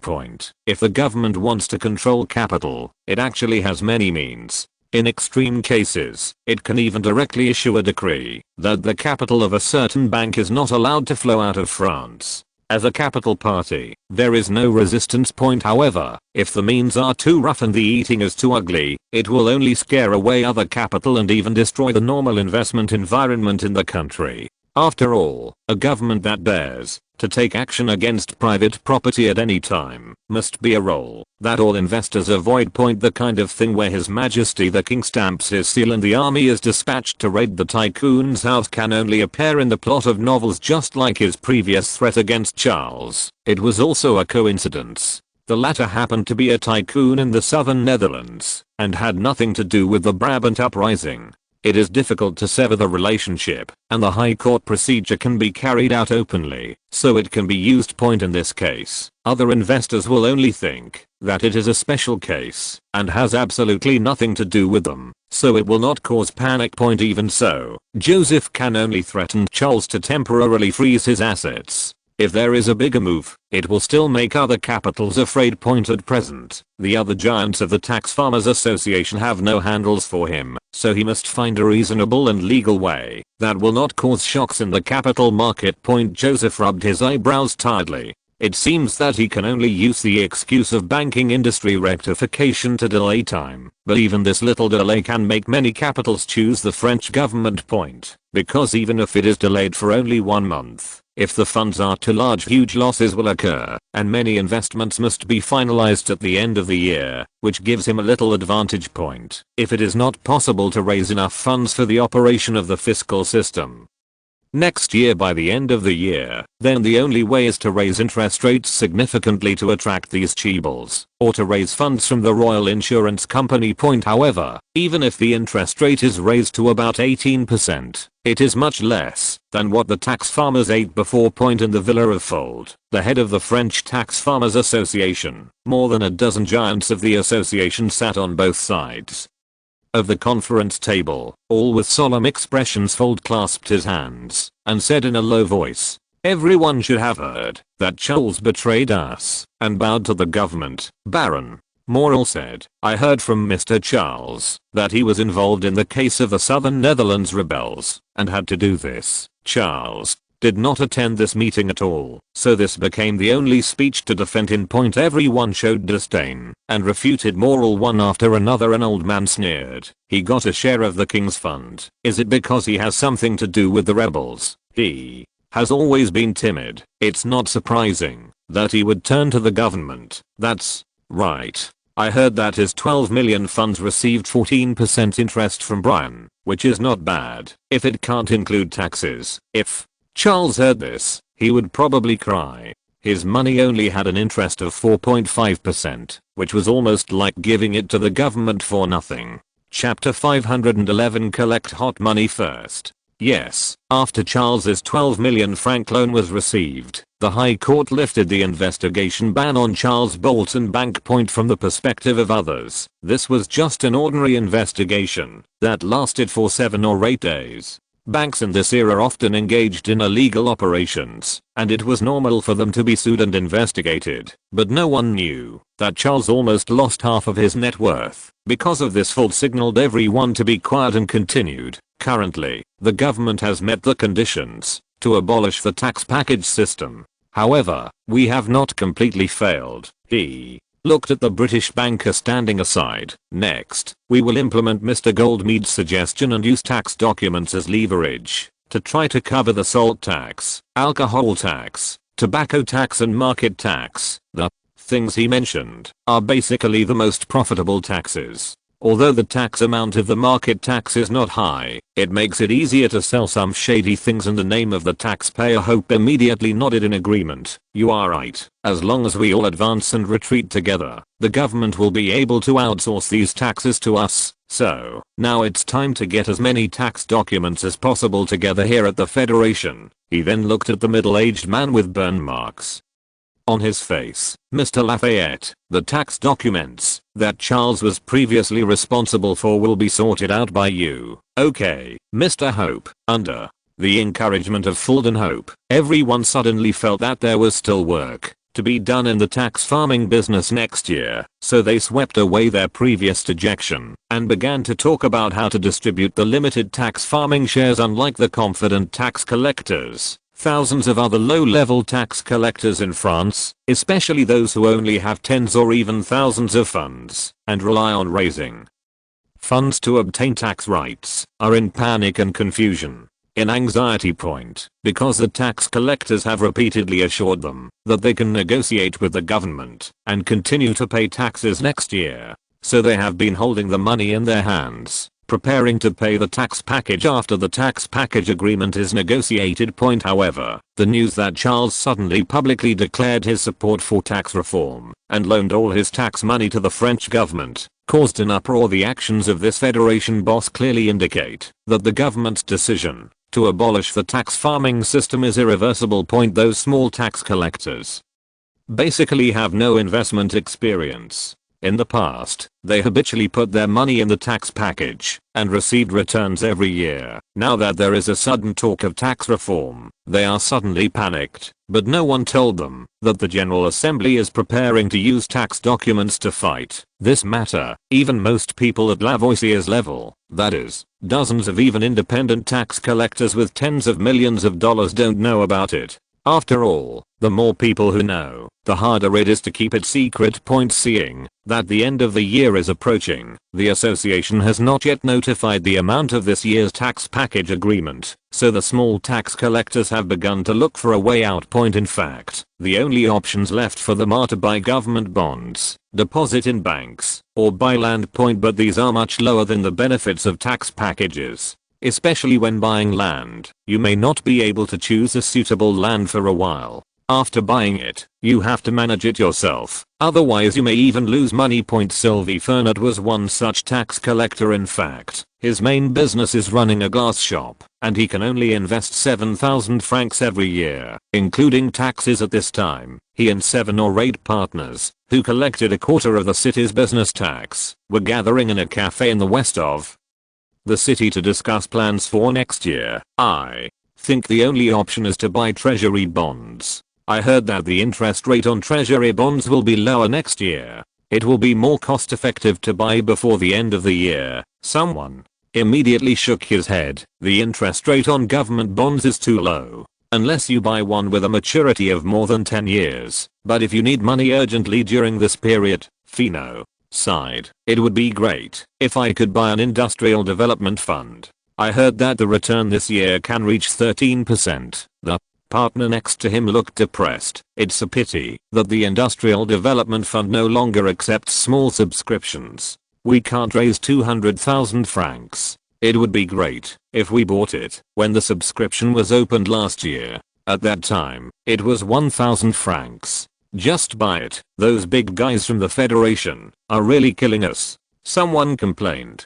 Last month, Yazan asked me to invest in his textile factory, but I turned him down because I was waiting for a tax package agreement. Just when a few people were at a loss, the door of the cafe was pushed open, and a middle-aged man with brown curly hair walked towards them waving a newspaper in his hand. "Gentlemen, have you seen the government announcement? Eric, you're late." Fino greeted him. "What's the announcement?" Eric pushed away everyone's coffee cups and spread the newspaper on the table. "This morning's news is that, in order to compensate for the losses of tax collectors, the government has established a tax change fund." He pointed to the newspaper and said, "It can only be subscribed by tax collectors, and the amount must not exceed the tax package price." Fino immediately asked the key question, "Where is the interest?" "It's the same as the 10-year treasury bond. And if the government's tax situation is good next year, you can also get dividends. Oh, and also, this fund can be redeemed as soon as half a year." When Fino and others heard this, their eyes suddenly lit up. I never thought the government would be so considerate. Although the income from this fund is far less than the tax package, it is already the best investment they can find at the moment. The gentleman next to him stood up hurriedly and said, "We have to move quickly. You see, there is a limit. If you go late, it may be sold out." Everyone heard this and hurriedly left their coffee money behind and rushed to the bank that held the fund as described in the newspaper. Of course, this tax system change fund was Joseph's means of attracting hot money from tax farmers. He knew very well that the giants in the Tax Farmers Association only accounted for 40% of the total tax funds, and the remaining 60% of tax farmers would have nowhere to go after the tax farming system was abolished. The income of this fund is higher than that of common projects on the market, but it is also much lower than the interest rate of loans to chaebols as for only for tax farmers and limited amount. It is just a reference to the means of hunger marketing. The French government is in urgent need of money now. If someone really wants to subscribe in large amounts, there will naturally be insiders who will show up and help them through the back door, and as Joseph expected, the tax system change fund sold 37 million francs in just 10 days after its launch point. This is only the result of sales in Paris and surrounding provinces. As more distant provinces get the news, this number will inevitably increase rapidly. Just as the tax reform in Paris was in full swing, the election of provincial council members in Corsica also kicked off. Compared to the previous elections where the restorationists led by Paulie dominated, this election had 4 very powerful factions participating in the competition. Chapter 512 Paola's Dead End. From the perspective of the several towns where votes have been counted, Oscar Paola's influence in Corsica is still very huge. After all, his father was the founder of the Corsican restorationists, who formed an army to drive away the Genoese rulers and even briefly became independent. After France bought Corsica, Paoli led his army to fight against France. Although he was defeated, his reputation had spread throughout Corsica. So, the Paoli MPs firmly occupied 35% of the votes. The pro-French faction also emerged this time. Because Count Beautiful Rocco unexpectedly put aside his prejudice and joined forces with the liberals, he won nearly 30% of the votes in one fell swoop. Although the anti-Paoli faction spared no effort to publicize Paola's embezzlement of organizational funds in collusion with the French army, it seemed that not many people believed it, so that they only won 15% of the votes. Under the large amount of funding sponsored by Chalmers, the remaining nearly 20% of the votes were taken by the restoration centrists.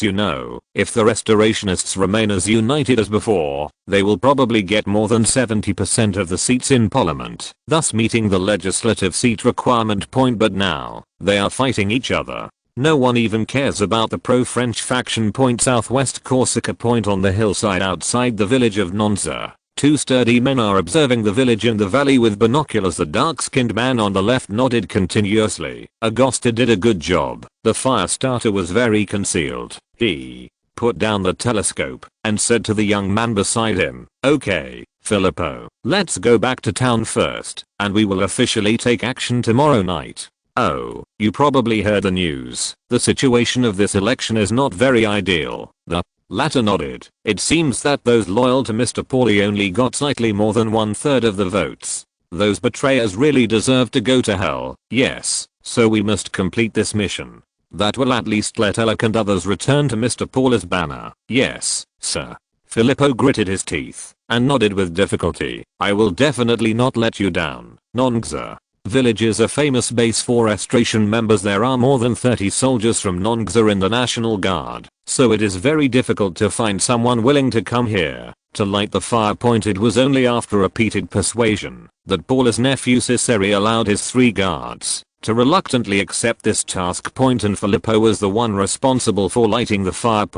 When the arsonist trio returned to the nearby town of Quarrel, they just entered the hotel and heard 2 businessmen with southern Italian accents laughing obscenely and whispering. That's right, when the police went in, Paulie was still naked and just standing there in a daze. A dozen people nearby saw him. Haha, I didn't expect that. The Corsicans worshipped him like a god, but he was just an old pervert, and he was also an impatient pervert. He didn't even want to pursue the lady, but just forced her. Well, the most unlucky one was her poor aunt, who was also harmed by Paulie because she cared about her niece. The two laughed obscenely again. He has a very unusual taste. It is said that, Miss Isabella's aunt is almost a grandmother, but he can still do it. Haha, maybe Corsicans have this hobby. Filippo didn't hear it very clearly, but he could distinguish the words Paulie, old pervert, force, etc. Plus the extremely vulgar expression on the man's face suddenly surged with anger.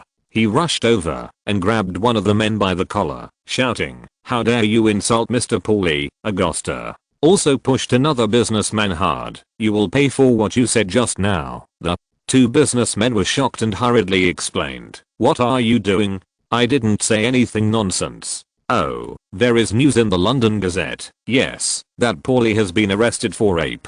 Miss Isabella's father was so angry that he almost killed him." "No, impossible.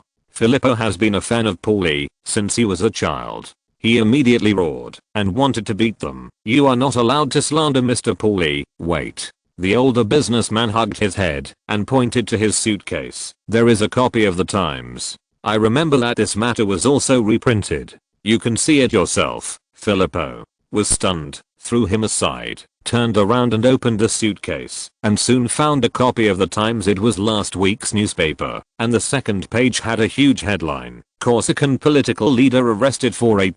He looked down with trembling body and saw that the news said that Paulie had lured a noble lady named Isabella to a small house in the suburbs and molested her. Isabella's aunt had suspected Paulie of having problems, so she quietly followed them. When she heard the sound of conflict after her niece entered the house, she went forward and knocked on the door, but was also dragged into the house by Paulie. The article was also accompanied by a lot of detailed descriptions. Filippo didn't dare to read it anymore. He threw the newspaper aside and stared at the two businessmen and said, "You lied to me. This is not true, stubborn guy." The businessman stepped forward to pack his suitcase and mocked. "There were more than a dozen witnesses at the time, and now the whole of Britain knows about it. Who is he to you? I suggest you keep your own women safe." Filippo fell on a chair in the hotel, feeling as if his head was about to split. He couldn't believe that Mr. Paulie, whom he had admired for so long, would do such a beastly thing. Of course, these were all traps set by the French intelligence agency. The only thing that made Fauci dissatisfied was that he really couldn't find a man who could seduce Paulie after wearing a skirt. If Diane de Beaumont was still young, he should be able to do this task. Note 1. So he could only settle for the second best and find Isabella to seduce Paulie. However, based on the principle of not enough quantity, he arranged another aunt victim for Paulie. So Paulie became famous in Britain. The next day, the distraught Filippo saw the newspaper sent from Ajaccio, which had reprinted the news from Britain, and the content was more detailed. Battaglio and the anti-Paulie parliamentarians would naturally not miss such a good opportunity, and tried their best to publicize the matter, and even sent reporters to London to follow up the report. Filippo walked for an unknown amount of time with a copy of the Corsica Morning Post, and suddenly he looked up and saw the village of Nonza appear before his eyes. Note 1. Diane de Beaumont, 1728 to 1810, a legendary French spy, was good at dressing up as a woman, and after dressing up as a woman, she was as beautiful as a flower, attracting many nobles to pursue her crazily. And Beaumont also used his beauty to get a lot of intelligence from licking dogs, and was rewarded by Louis XV many times. If you're listening to this novel on a channel other than Fanfic World, it means they downloaded and uploaded it without effort. We cordially invite you to visit our channel, Mundo Fanfic Novelos. There you'll find the original version of this story, and you can explore many other novels of various genres. We're waiting for you to immerse yourself in a world of incredible novels. Chapter 513, The Future of Corsica. The sky gradually darkened. Filippo was still sitting on the hillside opposite the village of Nonza, with torn newspapers under his feet. He stared at the village in the distance, as if he was stunned, but his heart was in a painful struggle. He knew that the restoration movement was facing a huge dilemma. The village must be burned to solve all the problems, and the restorationists could continue to compete with the French. However, that would also allow a guy who committed rape and corruption to continue to serve as the leader of the restoration organization. Filippo had always believed that Paulie's embezzlement of the organization's funds was a false accusation, and after the rape case in London, he believed that it should be true. But if he didn't set this fire, the restoration organization that he had been fighting for since he was a child would fall into division, then lose control of the parliament, and eventually fail. At present, the only person who is capable of integrating the restoration organization is Paulie, but he is a dirty, shameless beast, a criminal. So will the restoration ideal that he has been pursuing for decades come to nothing after an unknown amount of time. Filippo smiled miserably and shook his head continuously. Unable to make a decision. He suddenly stood up and walked briskly towards the steep slope on the left. Since he couldn't make a decision, he would leave it to God. Thinking of this, he jumped down the nearly vertical slope, his body tumbling rapidly, bouncing on the rocks several times, leaving a trail of blood. The next day at noon, a villager found a man's body at the foot of the mountain and hurried back to the village to tell the parish priest. Agosta and the captain of the guards had not seen Filippo all night, nor had they seen the fire in Nonza village, so they came to look for him nearby, and happened to meet the villagers who were rushing to check on the dead. Although only half a month had passed, Paola's rape case had lost its popularity in London, and he himself had paid bail and returned home. An influential politician like him was unlikely to be brought down by such a small case, but the matter continued to ferment in Corsica, occupying everyone's chat content. And it was already known to everyone. Of course, this was the result of the anti-Paoli faction's vigorous propaganda, and the pro-French faction also cooperated secretly. The front page of the newspaper every day was almost all about the Paoli case. Battaglio even asked someone to buy thousands of copies of the London Gazette, which published the case, and put them in various towns for people to read for free. Under such a public opinion offensive, the election situation of the Paoli faction plummeted. In the parliamentary election after the case, they only won one seat. And the anti-Paoli faction became the biggest winner. Especially those who had previously criticized them and slandered Paoli, all turned around and voted for them. Some people also developed a dislike for the restorationists because of the bad deeds of Paoli, the leader of the restorationists, which led to the pro-French faction unexpectedly winning some votes. A month later, the provincial council election in Corsica ended. The anti-Paoli faction led by Battaglio won 35% of the seats in one fell swoop. At the same time, Girolamo, the insider, also started to compete for the position of speaker with the support of Chammas, and currently has a clear advantage. Count Butteflocco led the pro-French faction to win 33% of the seats, creating the best result since France ruled Corsica.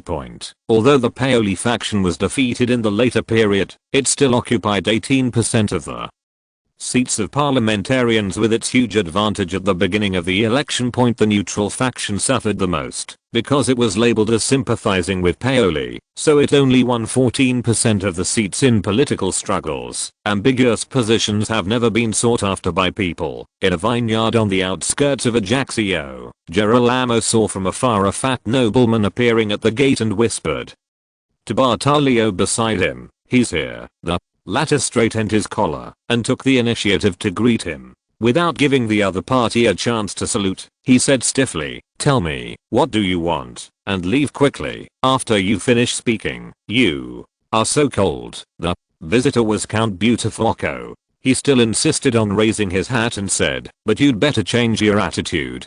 After all, we will meet often after the cooperation. Isn't it better to have more harmonious atmosphere? Cooperation." Battaglio sneered. "What can I cooperate with you, Count?" Butteflocco did not take it as an offense and smiled. "Didn't you notice? Your faction and mine together already have more than 2/3 of the seats in the parliament. You know what this means." Battaglio frowned. He knew that 2/3 of the seats would be enough to make a law, but he still said coldly, "So what? We can work together to promote the decree and completely bury Paoli and his men." Battaglio was stunned. Although the anti-Paoli faction gained an advantage in the parliamentary election, Paoli still has a great influence in the restoration organization. If the Paoli faction can be eliminated from the legislative level, then his anti-Paoli will inevitably become the backbone of the restoration organization. He can even be promoted to the new leader of the restoration organization. He thought quickly. If he could achieve this goal, it is not impossible to use the pro-French faction. Battaglio's face became a little kinder, and he gestured to the room. "Please come in and talk in detail." A few hours later, Count Butteflocco completed his mission and left. In the house in the vineyard, Battaglio looked at Girolamo. "What do you think of cooperating with them? This is a good opportunity," the latter said very firmly. "It's just a legislative bill. After that, we will no longer deal with the pro-French faction." Battaglio also nodded with deep understanding. However, he only focused on immediate interests and ignored that legislative voting in parliament was conducted in public. As long as he joins forces with the pro-French faction to suppress the Paulists this time, then in the eyes of the Corsican people, he will be a collaborator of the pro-French faction.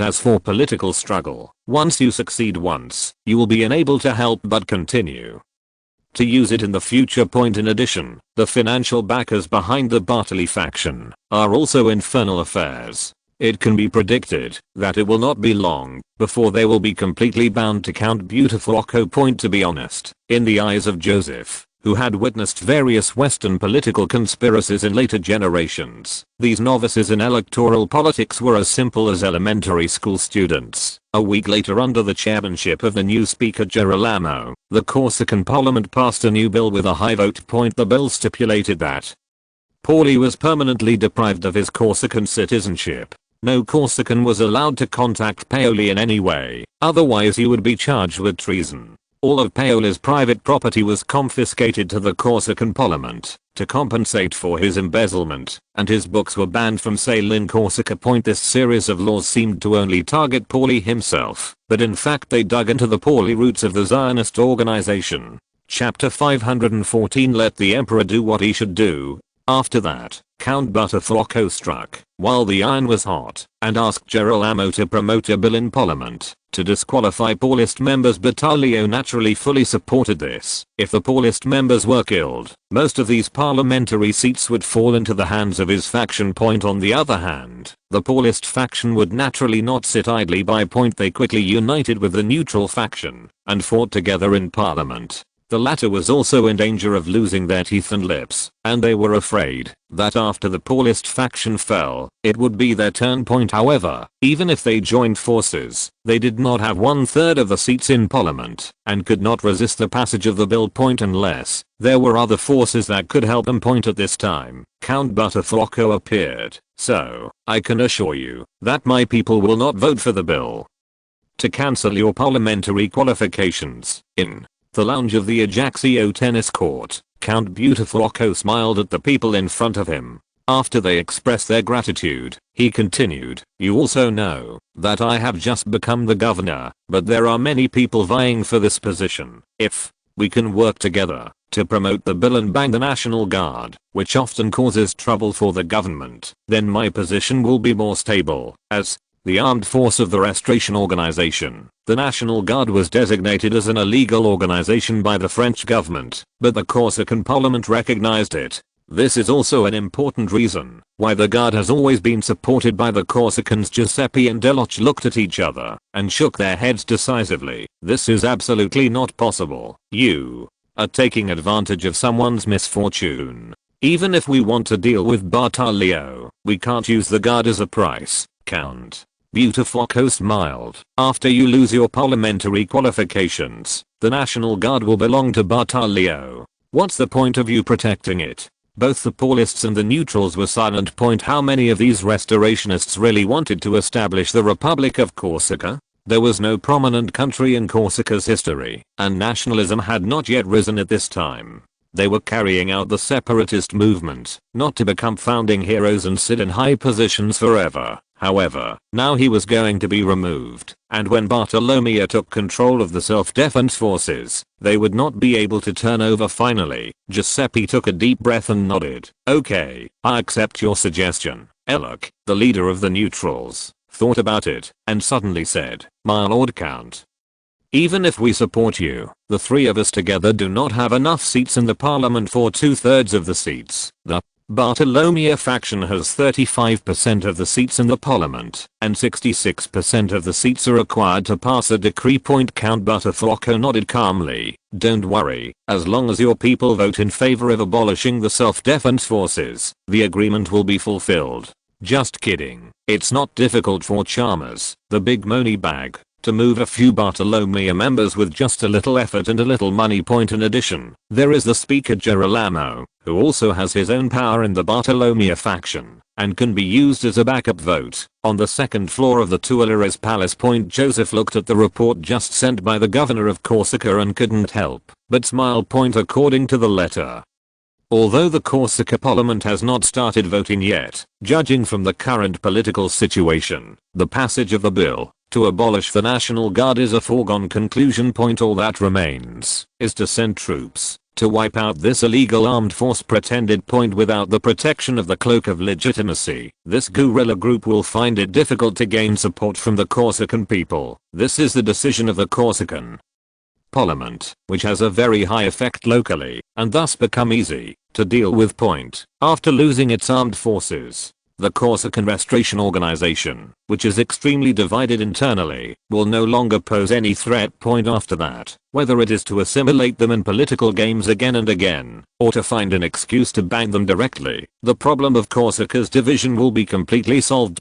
Joseph stuffed the report into the envelope. Thinking about who should be sent to eliminate the illegal armed forces, he suddenly felt a little funny. This job in history, isn't it the emperor who did it? Let him go this time. He is familiar with the place, and will definitely not make any mistakes. And when Napoleon personally cleans up the National Guard, and then sees the misdeeds of his idol Paoli in the disorganized situation of the Restoration Organization, he will probably be discouraged about the restoration of Corsica. When he thought of this, he immediately wrote an order to the General Staff, ordering Major Napoleon Buvanaba to lead a battalion and all the Corsican garrisons to be responsible for clearing out the Corsican National Guard. After the mission was completed, Buvanaba was promoted to lieutenant colonel and served as the acting commander of the Corsican garrison. Joseph knew Napoleon is very ambitious. While he is disappointed with the Restoration Organization, if he can get a high-ranking position like the commander of the Corsican army, then his idea of being a genuine Frenchman will prevail. After Corsica is completely under the management of the French government, he will have no chance to start a restoration movement. By then, this brave general will be truly at his disposal. Joseph wrote the order and handed it to the messenger. Then picked up another document on the table to read. This was sent by the General Taxation Bureau, which probably means that the tax bureaus in various places have been prepared, and the handover with the tax farmers has been basically completed, and they can take over the tax collection work at any time. Joseph rubbed his brows. There was less than a month left until the end of the year, and the total amount of funds raised so far was only 80 million francs, leaving a huge gap. Although he had asked the banking industry to start payment and exchange rectification to delay the exodus of large funds, only Charles, a tax farmer, had surrendered to him. Those big tycoons were really patient. Joseph couldn't help shaking his head. If there was no progress next week, he would have to start high interest loans at this moment. Emon's voice came from outside the door. Your Highness, Mr. Fouché is here. Oh, please let him in. The director of the intelligence bureau walked into the room quickly, saluted the prince and said, Your Highness, the lender wants to see you for something important. Lender? Joseph's eyes lit up when he heard this. This was the code name of the insider he had bought in the Tax Farmers Association, but the other party had no news, so he almost forgot about it. I didn't expect him to see me suddenly. Could there be a breakthrough? Joseph nodded and said, Where is he? At Madame Bertrand's house. More than half an hour later, Joseph met the lender, the British banker Goldmid, at Madame Bertrand's house. The latter had been waiting here for a long time. When he saw the Crown Prince coming, he hurried forward and bowed. It is an honor to meet you, Your Highness. I'm taking the liberty of inviting you here because I have good news to tell you. Chapter 515 An Unexpected Harvest. Joseph motioned for Goldmid to sit down on the chair and asked hopefully, Did what I asked you to do pay off? Under the recommendation of Jean Sonnet, he had met this British banker before, a greedy and cunning speculator, and also one of the top leaders of the General Association of Tax Farmers. So, he promised Goldmid a huge profit, and asked him to act as an insider, to collect evidence of illegal activities of the tax farmers at this time. Goldmid said there was good news, which was very likely to be something he had found out. Goldmid spread his hands. Your Highness, you know, those guys are very cunning, and I have never been able to find any evidence of their illegal activities. Joseph frowned immediately and was about to say something when he saw the British showing a proud look, so I had no choice but to try to guide them to commit crimes. And I was lucky, they quickly accepted my advice. Joseph was a little surprised. Oh, what did you ask them to do? This? Goldmid rubbed his hands and smiled. Your Highness, you see, I have done more than you asked. Perhaps, in addition to the conditions we talked about before, you can meet some of my small requests. Please, go ahead. I have a few friends who want to work in the financial department. I hope Your Highness can arrange some positions for them. Joseph's face immediately turned cold. These cheebals really want to extend their tentacles to the financial core of the country as soon as they have the opportunity, and then control the entire financial system step by step.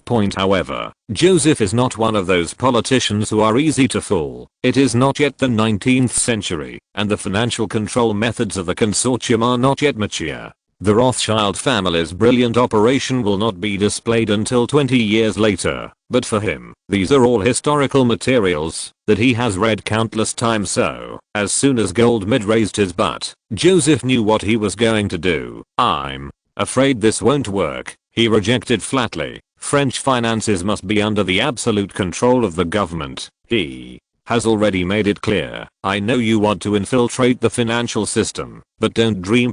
Joseph continued, "But I can give you some benefits in other ways. For example, let your bank enter France to develop business, or introduce some high quality investment projects to you."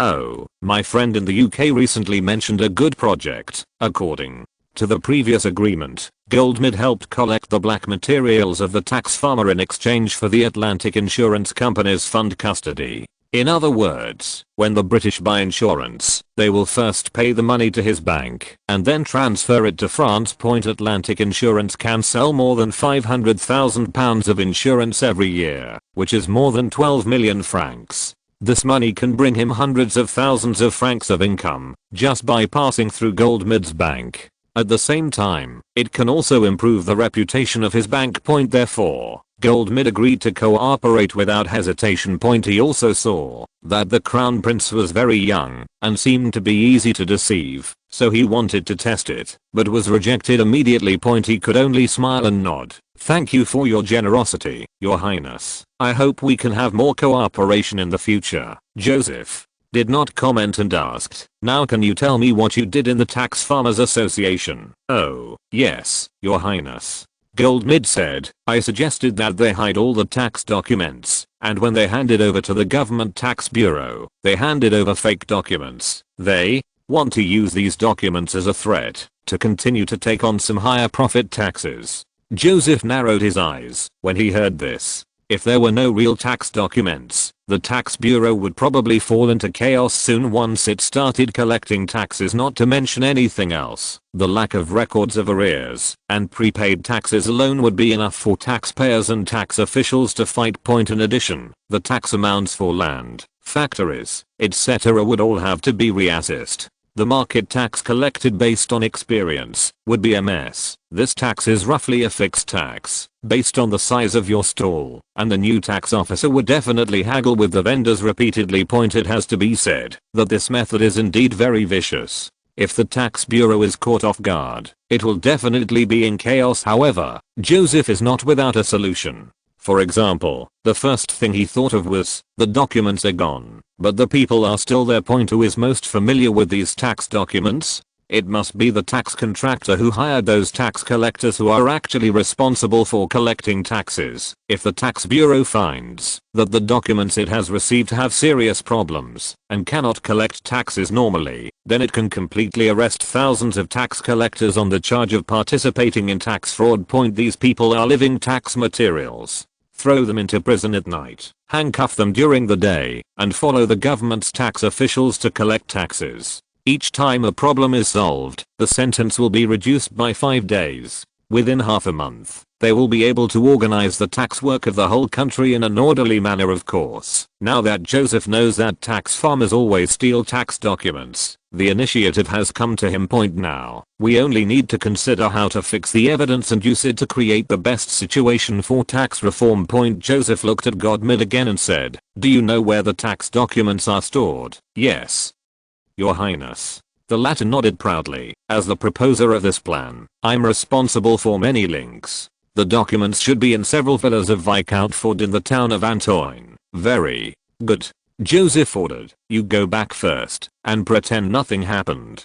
After you make sure all the documents are gathered, notify me immediately." "Yes, Your Highness." 5 days later, a large number of Paris police poured into the town of Antoine. and surrounded all the properties under the name of Ford and his family under the surprised eyes of the townspeople. Then, the intelligence bureau began to search the house.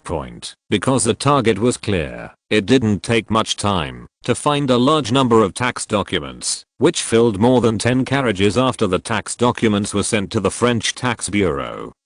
The Paris Supreme Court immediately issued hundreds of arrest documents, which were obviously prepared early in the morning, and were just waiting to be stamped. Then, with the cooperation of the police, the intelligence bureau agents from all over the country arrested almost all the heads of the tax farms for the crime of forging tax documents. The so-called tax farm is a tax agency established by the tax farmer, which has similar functions to the government's tax bureau. Most tax farmers do not serve as heads of the tax farming offices. They all pay the money and serve as the chairman of the tax farming offices, while the specific work of collecting taxes is done by a large number of tax collectors employed by them. Chapter 516, Cleansing out unscrupulous tax collectors. Southern suburbs of Paris. In the interrogation room on the second floor of the National Prison No. 1, a man covered with tattoos from his neck to his arms lowered his head and shouted nervously, "I swear, Mr. Barner asked me to do this. He also found someone to get those fake documents. I just handed the fake documents to the tax bureau according to his instructions. The documents handed over to the tax bureau are all signed by you." The policeman sitting opposite him said coldly, "Forging tax documents will probably lead to a prison sentence of 5 to 10 years. No." The tattooed man suddenly trembled and said hurriedly, "I can testify against Barner. Oh, and my men can also prove it. Isn't it Racadian Malady Barner? Yes, that's him. Where is he now? He should be in Cole Street." The intelligence officer who was standing by and listening immediately whispered to his subordinates, "Go and bring him." "Yes, sir." As the interrogation continued, more and more high-level tax collectors were exposed and joined the new trial team. At the same time, the assets of all tax collectors involved in the case also began to be seized. This is the ruling made by the High Court. The facts of the fraud case are clear and will inevitably involve tax accounts, so it is very reasonable to seize the assets on the other side.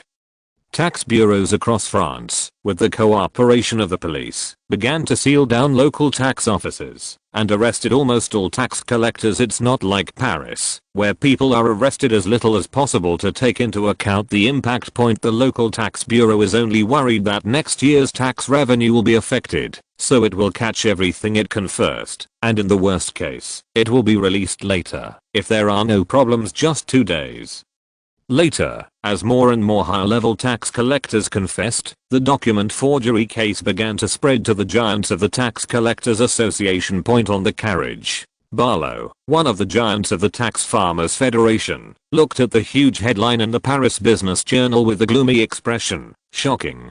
Tax farmers are collectively involved in falsifying tax documents, and more than 150 people have been arrested." I just felt a suffocating pain in my chest. The day before yesterday, he was still planning how to adjust the scale of the tax farm and increase private wine transactions to maintain the original level of income after obtaining the salt tax and wine tax from 4 provinces including Reims and Champagne. News that 2 of his most important tax collectors were arrested for forging documents. He knew that he would be confessed soon.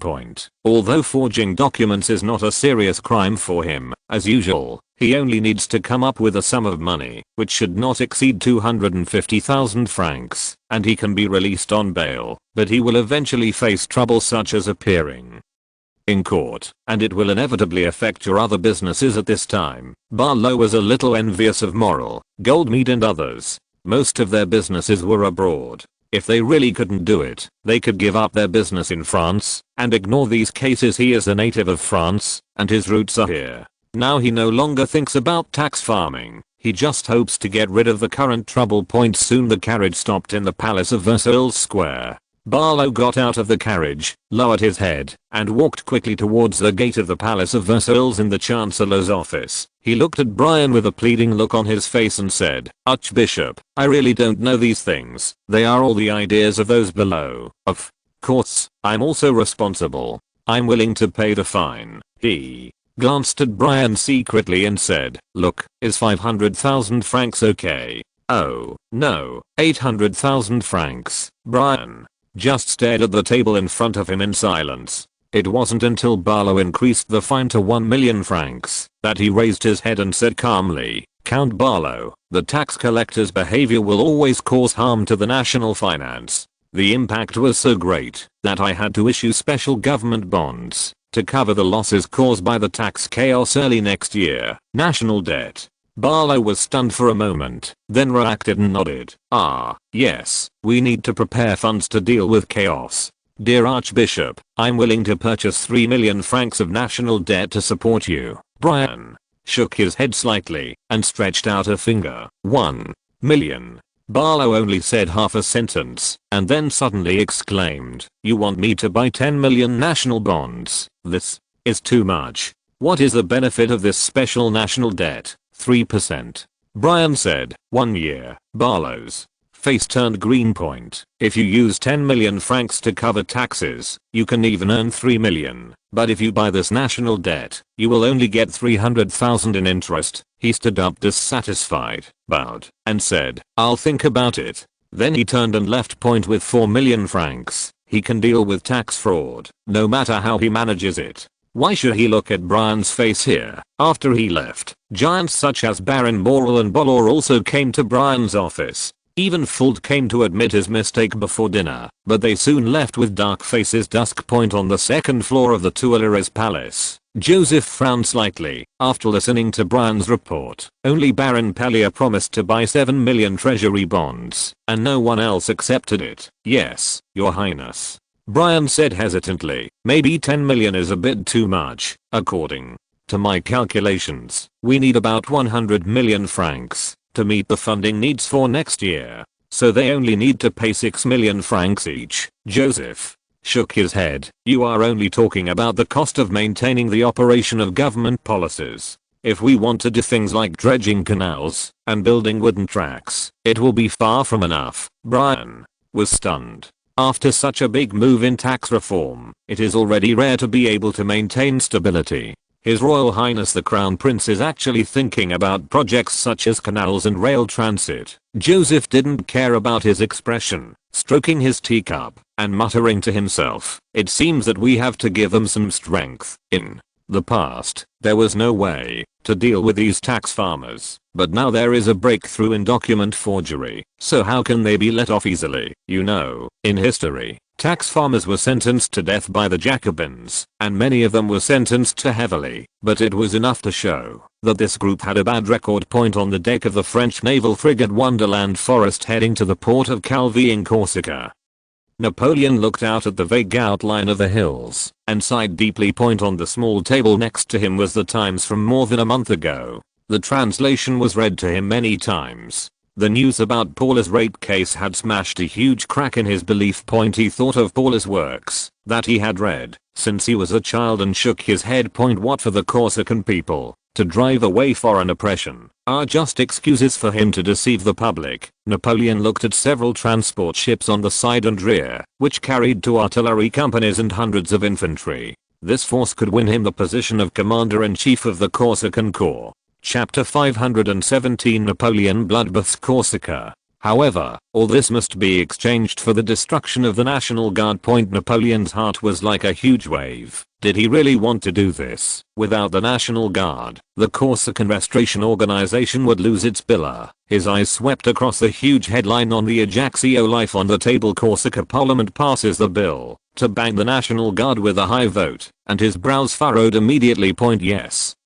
It was not that he was going to wipe out the National Guard, but that the idiots in the parliament passed such a bill. Among the members who voted in favor, at least half were members of the Restoration Organization. In other words, it was the Restoration Organization that destroyed its own pillar. Napoleon couldn't help but take a deep breath. Paulie had fallen, or he had never been noble from the beginning, and the Restoration Organization was completely rotten. They had lost the possibility of achieving Corsica's independence. If he continued to devote himself to the Restoration Organization, he would never stand out. When this thought flashed through his mind, He was suddenly stunned. Why did he think of making a name for himself at this moment? He squeezed the railing on the deck hard, examining his heart so frankly for the first time. Did he really just want to see the establishment of the Republic of Corsica? He hesitated for a few seconds, then shook his head slightly, as if he had always wanted to use Corsica's independence to gain a glorious position in the Corsican government. Speaking of which, he went to Brienne, east of Paris, when he was a child, and lived like a real Frenchman, living better than most Corsicans. Now, letting other Corsicans be like him may be the way for them to truly gain freedom and a good life. Napoleon suddenly felt relieved and turned back to the cabin. The starting point of acting commander of the Corsican Corps seemed good. He nodded secretly. When he climbed to a higher position in the future, he could help his hometown develop better. Outskirts of Asco, a city in northern Corsica. Mr. Lieutenant Colonel, I really can't let you into the city. A middle-aged man dressed decently with a silver cane under his arm looked at Cesare Colonna Paoli with an apologetic look. You know, the parliament has banned your army. You are also a member of the Restoration Organization. Cesare grabbed the arm of the municipal commissioner of Asco and pointed to the temporary camp in the distance. The soldiers need supplies, and we only have less than a week of food left. I came to visit you as a member of the Restoration Organization. The middle-aged man said, but the City Hall and the Chamber of Commerce cannot violate the law. Please forgive me. The Corsican Parliament was elected by themselves, so the Corsicans have no doubts about the decisions of the Parliament. This is also the result of years of brainwashing by the liberals, which makes the people believe that the Parliament represents me. So how can I oppose myself? Therefore, even though the National Guard, which has always been highly respected, is now difficult to enter even the town. In the past, the situation where the Corsican people warmly welcomed them with food and drink has completely disappeared. In fact, after the Corsican Parliament's decree on the abolition of the National Guard came into effect, more than a quarter of the National Guard had fled back home, and the number of deserters was still increasing. After all, the Superior Restoration Organization members also voted in favor, and the Restoration Organization now had no one who had the final say, which made the soldiers even more frustrated. Then, at least provide us with some wine and bread, Caesar said helplessly. For God's sake, the municipal commissioner was hesitating whether to pay for some supplies to send the National Guard out of his own pocket. Suddenly, a cavalryman came hurriedly and said to Caesar, Captain, the French army was found 5 miles north. There are about 2,000 people. Caesar's face turned pale, and he asked hurriedly, have you communicated with them? The Corsican garrison had not had a conflict with the National Guard for a long time. Well, it was mainly because they couldn't beat them, so it was not ruled out that it was just an ordinary mobilization of the French army. The cavalryman said in a deep voice, they refused to make contact, sir. The second commander and other officers beside him immediately came over and said anxiously, Commander, it seems that these guys are coming for us. We only have 1,300 soldiers now. I'm afraid we will suffer if we fight hard. Commander, let's go into the Roa mountain. The terrain of Corsica is basically a huge mountain range, occupying more than 80% of the area. Only the edge of the island near the Mediterranean Sea has some plains suitable for survival. In the past, when the National Guard faced the encirclement of the French army, they would go into the mountains without hesitation, relying on their familiarity with the terrain and the large number of villages in the mountains to provide supplies to circle the French. When it drags on for a long time, the French army will withdraw on their own because they can't bear the huge military expenditure, and they will come out again. At present, they are located in the north of the Roa mountain pass. They can enter the mountain in less than a day if they walk south. However, Cesare hesitated. They had recently passed through several towns and villages, and without exception, they were resisted. After the parliamentary decree was passed, Count Beautifocco immediately sent people to spread the word on the island to ensure that the National Guard would become a street rat. Caesar looked at the city of Asco not far away. If the guards entered the mountains and those villages refused to provide food, then his more than 1,000 people would probably starve to death. Moreover, he He had more important things to do. He sent away the municipal commissioner of Vasco and immediately convened a combat meeting, saying to all the officers, "We have fought the French many times, and they are not terrible. We must repel them here, and then continue south to Ajaccio to let those stupid parliamentarians cancel the decree. This is the only way for the legion to survive." The officers looked at each other and nodded their heads. They did win more than they lost against the French troops stationed in Corsica, but they did not expect that the commander on the other side this time was the terrifying Corsican monster. Not to mention that they had so few people. Even if they doubled their strength, they would be no different from sheep challenging a lion if they fought hard. Napoleon smiled when he saw the National Guard camp in the telescope point. The intelligence agency's information was very accurate, and the National Guard was indeed near Asco. It was because he got this information that he landed at the nearest port of Calvi, and then marched for 2.5 days, and indeed caught up with them. A staff officer came quickly and saluted, saying, "Commander, our rangers found that the enemy was setting up a defense line, and it seemed that they were preparing for a battle." Napoleon's heart moved. It seemed that his clearing mission would be completed soon. He signaled his attendant to bring a map, pointed to a high ground on the west side and ordered, "Let the artillery go here immediately." As he was speaking, he suddenly raised his hand to interrupt the second half of his sentence. "Wait, maybe this is an opportunity." Chapter 518. Go big. Check the accounts for 10 years. The army outside the city of Vasco is only the strongest of the National Guard. According to the report of the Intelligence Bureau, there are at least 4 other National Guards active in various parts of Corsica.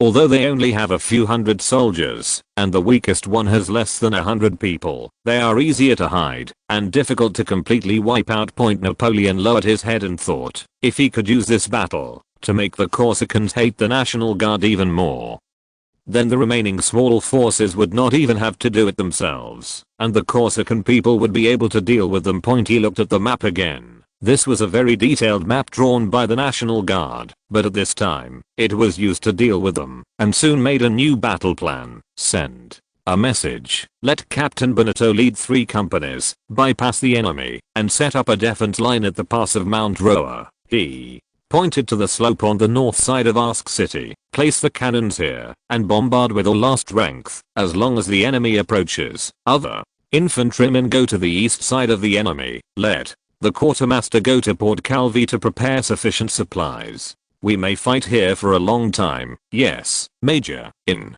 the next day, with the infantry battalion brought by Napoleon from Marcella's corps, 2,000 French troops quickly went to the preset positions. If you look down from the sky at this time, you can find that the National Guard has been surrounded on the north, east and south sides, leaving only a gap in the direction of Ask City. Cesare waited for 3 days, but did not see the opposite side launch an attack. He felt that this French army was weaker than the previous ones, so he decided to take the initiative to attack. In the early morning, nearly 800 soldiers of the National Guard launched a charge against the French army in the north. The French army there was the smallest and should be the weakest. However, what awaited them was a fierce artillery bombardment like thunder. In the battalion troops that Napoleon brought to Corsica, only the artillery was the real elite. The artillery company he commanded when he served in the Guards Corps. The terrifying firepower density and shooting accuracy directly stunned Cesare's soldiers. Then, the French Rangers who had been waiting nearby rushed into the chaotic ranks of the self-defense army. Immediately afterwards, the 2 artillery companies also rushed up and fired 2 rounds of grapeshot at the faces of the self-defense army. In less than half an hour, Cesare's main force was dispersed and retreated wailing. At the same time, the main force of the French infantry on the east side also began to press forward. Because Napoleon was very skeptical about the combat effectiveness of this Corsican garrison, he only made a big show, but actually had no intention of really engaging in the battle. But Cesare had been bombarded by the artillery and had completely lost the courage to fight. He immediately ordered the entire army to enter the city of Asco and prepare to defend the city to the death. After all the National Guards entered the city, Napoleon immediately ordered to stop the pursuit and then mobilized troops to block the two entrances to the city point for more than half a month. The French army just defended the city and had no intention of attacking point. However, Caesarea was in trouble. Asco had less than 10,000 residents. This is already a big town in Corsica. You know, the capital Ajaccio has only 60,000 to 70,000 people. Point and his army still had more than 1,200 people and had long exhausted supplies, so they could only get food and wine from the city point. So many soldiers quickly exhausted the food in the city point. The hungry self-defense soldiers had guns in their hands, so how could they be willing to starve? So, the last bit of food stored by the citizens of Asco was dug out by them in various ways. The city was suddenly filled with grief, and violent incidents due to scramble for food were everywhere.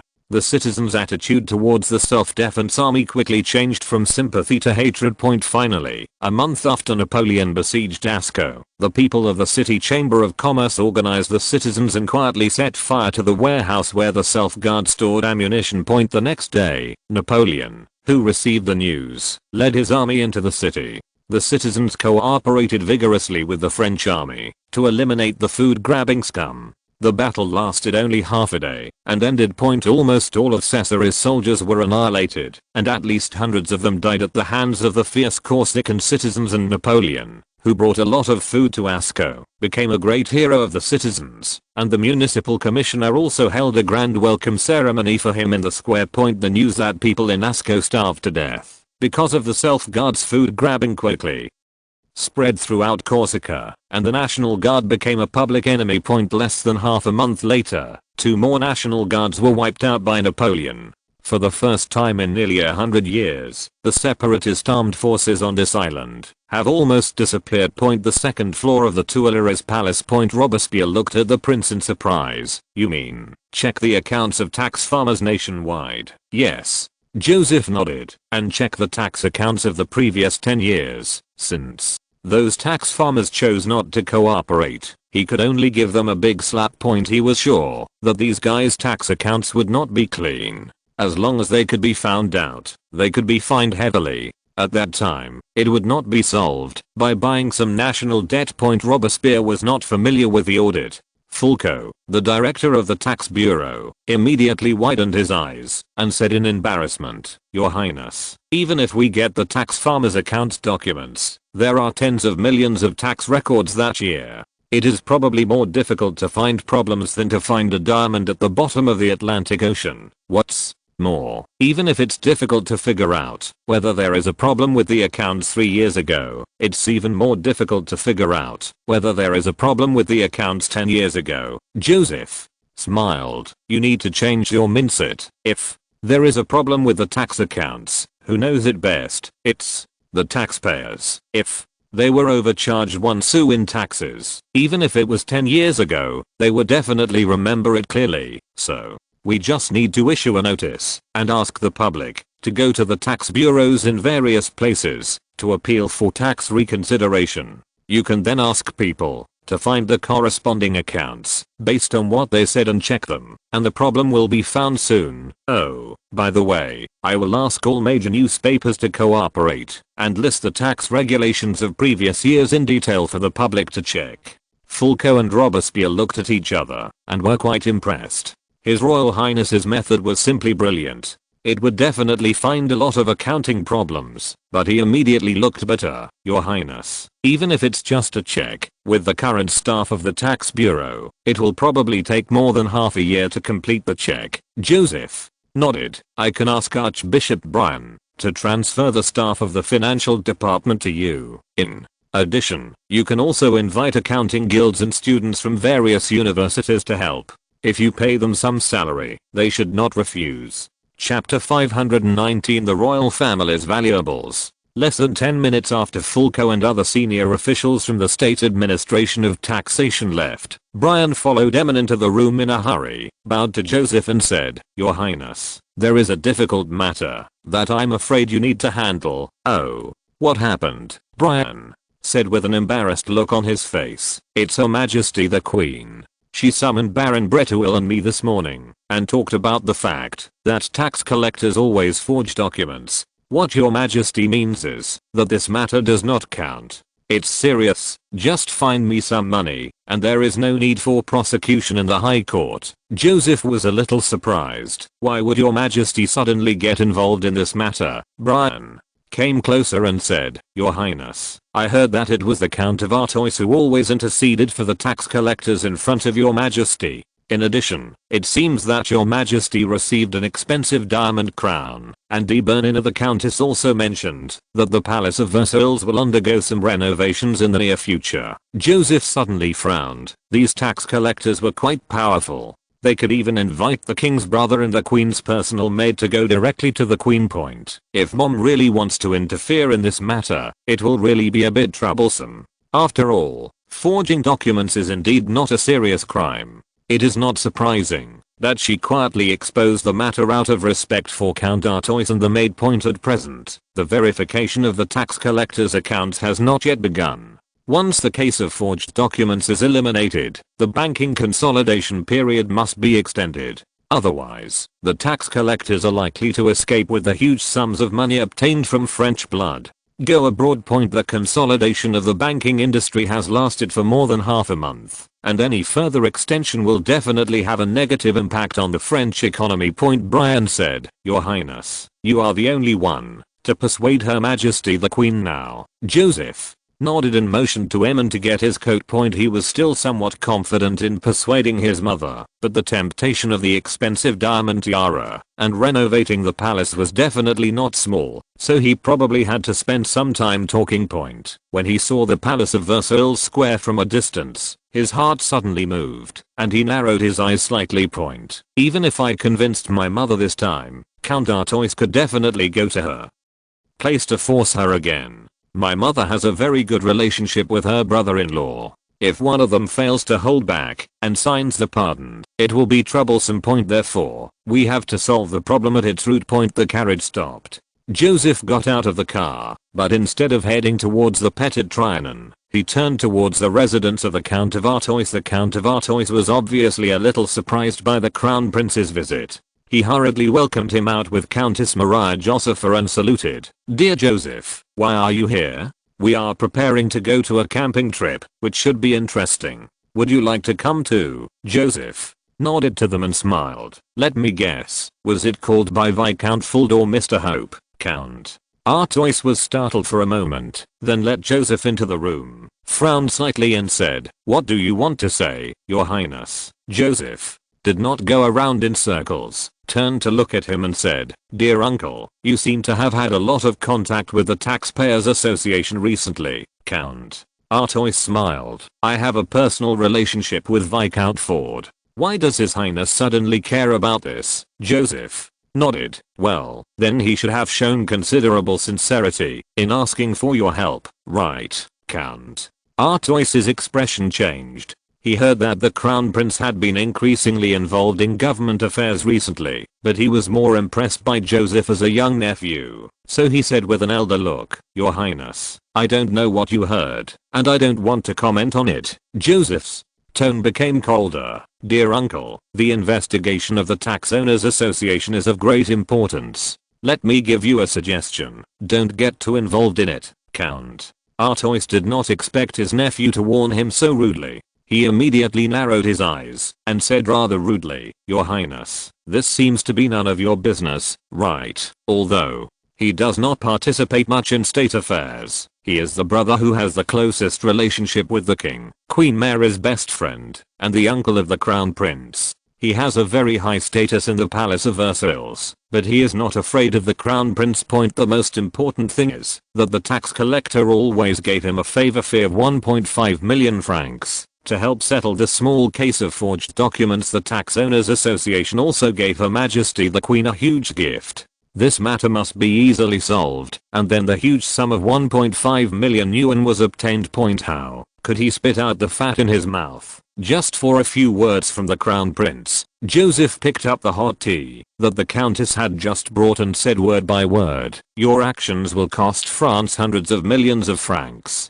I'm not here to discuss with you. You must stop getting involved with those tax collectors. My dear Joseph, I don't know what you are talking about, but I don't need you to tell me what to do with my personal relationship. Joseph smelled the aroma of tea and said calmly, "You have shares in the Bank of France, Paris Angel Company, and a large number of industrial development funds. These incomes are enough for all your expenses, and you even have a lot of surplus." He glanced at Count Artois. "It doesn't seem cost effective to have your stable income affected for a little money from the Tax Collectors Association, right?" The latter was suddenly startled. "What does this mean, Crown Prince Joseph?" said. "You know, I control the French Reserve Bank and the Angel Company of Paris. There are many ways to dilute your shares. I can discount the dividends from the Industrial Development Fund and even your annuity." The Count of Artois panicked. He currently earns nearly 1.8 million francs a year from various dividends and annuities. If these money are affected, he will really cry to death. "No, you can't, Joseph," put the teacup heavily on the table, and said in a deep voice, "Your income from dividends and other things is based on the vigorous development of France, but you want to destroy your own foundation for a little profit." He scolded in a stern voice. Count Artois blushed and listened with his head down, as if Joseph was his elder after a long time. Count Artois said with difficulty, "But I have promised Viscount Ford to intercede for me." Joseph glared at him coldly. Even at this point, he was still stubborn. He sighed and said, "If you still insist on intervening in this matter, I can only let the Notary Investigation Bureau persuade you." Don't do this. We can talk it out. Count Artois has heard about the behavior of those crazy people in the Notary Investigation Bureau. As a top noble, he has done many dirty things. If you're listening to this novel on a channel other than Fanfic World, it means they downloaded and uploaded it without effort. We cordially invite you to visit our channel, Mundo Fanfic Novelos. There you'll find the original version of this story and you can explore many other novels of various genres. We're waiting for you to immerse yourself in a world of incredible novels. Chapter 520, The Crazy Fight of the Tax Farmer. Half an hour later, Joseph left the residence of the Count of Artois. The latter had already surrendered, and said that he would tell Queen Mary that he had not considered it carefully before, and that the case of the General Association of Tax Farmers was very serious, and must not be tolerated. Joseph was not worried at all that this heavyweight royal member would bear a grudge because of this. He now has the military and police forces in his hands, and has a huge influence on the High Court. He also holds the economic lifeline of the Count of Artois. He is not even afraid that he will gather the nobles to make trouble. The emerging nobles basically obey him, and the old nobles have been weakened repeatedly, and now they can no longer make any waves. What's more, the old noble group still hopes to restore the glory of the family through war. And if you want to get ahead in the army, you have to nod your head. Joseph got on the carriage and looked back at the French window of the Count of Artois' residence. He felt a little sad. He had been in this world for nearly 3 years. Compared with the initial situation, when he was worried about his life every day, he could now completely subdue even the most influential nobles in the royal family. He finally looked like a prince. In the future, he would lead France to the top of the European continent and create a glory that would be recorded in history forever. Saint Germain district in Paris. In Ford's private tennis club, a group of giants of the General Association of Tax Farmers sat comfortably on the chairs beside the court, watching the fierce competition between the two people on the court, and commenting from time to time. Vankevich smiled and looked at the people around him, and said proudly, "That old fellow Brian dared to threaten me to buy tens of millions of national debts. Humph, it's just a dream." Borel nodded and said, "I heard that the Count of Artois has given the gift to the Queen, and the Queen has promised not to pursue the matter of forged documents." Everyone showed joy. Mr. Hope's method is indeed effective, allowing us to avoid huge losses. Those greedy guys in the Palace of Versailles are willing to do anything, as long as they are given a little money. After the High Court withdraws the lawsuit, I will go to the UK immediately. There are many investment opportunities there recently. I plan to go to the Far East. Under Hope's advice, they each took out 400,000 francs, and a total of more than 5 million was collected. A small part of it was used to bribe the Count of Artois and the Countess de Berninac, and the bulk of it was used to buy a diamond crown for the Queen. And as Hope expected, the matter of forged documents should have been suppressed. They no longer expected to continue to pay taxes, and all of them just wanted to get out of it as soon as possible and start discussing new investment directions. Bora remembered that the tax documents were found by the police and said angrily, "Mr. Fort, have you not found out who leaked the news?" Fort frowned and shook his head. "No one among my men knew that the hidden tax documents were tax documents. Even if they went to inform, it would not attract the attention of the police. So, I suspect that there is a traitor among us." Goldmid immediately looked like he was ready to bite and roared, "Who is it? I'm going to kill that bastard." "It's not clear yet. Maybe it's Charles, but he shouldn't know where we store the documents." Everyone immediately looked at each other suspiciously, thinking that everyone was suspicious at this moment. There was a noise outside the tennis stadium, and it seemed that hundreds of people ran from the nearby streets, shouting something, and quickly went away. "What happened?" Fold looked at the butler standing not far away. The latter immediately bowed and turned to checkpoint. After a while, the butler hurried back with a newspaper and whispered to Ford, "Master, the General Taxation Bureau issued a notice saying that everyone can go to the local tax bureau to appeal against taxes in previous years. If any tax violations are found, the unreasonable taxes will be refunded and compensation will be made." Now, Paris is full of people rushing to the tax bureau. I heard that thousands of people have gathered on Cole Street. The tax farmers present were shocked. They know what they have done best, and the taxes they illegally collect every year are at least tens of millions of livres. As for how much they are, they don't know themselves at the end of each year. Only the total income is calculated, and no one will go into detail about which ones are legal and which ones are illegal. Baron Moral was the first to exclaim, "Brian actually let people file complaints themselves. This is much faster than the tax bureau's own audit.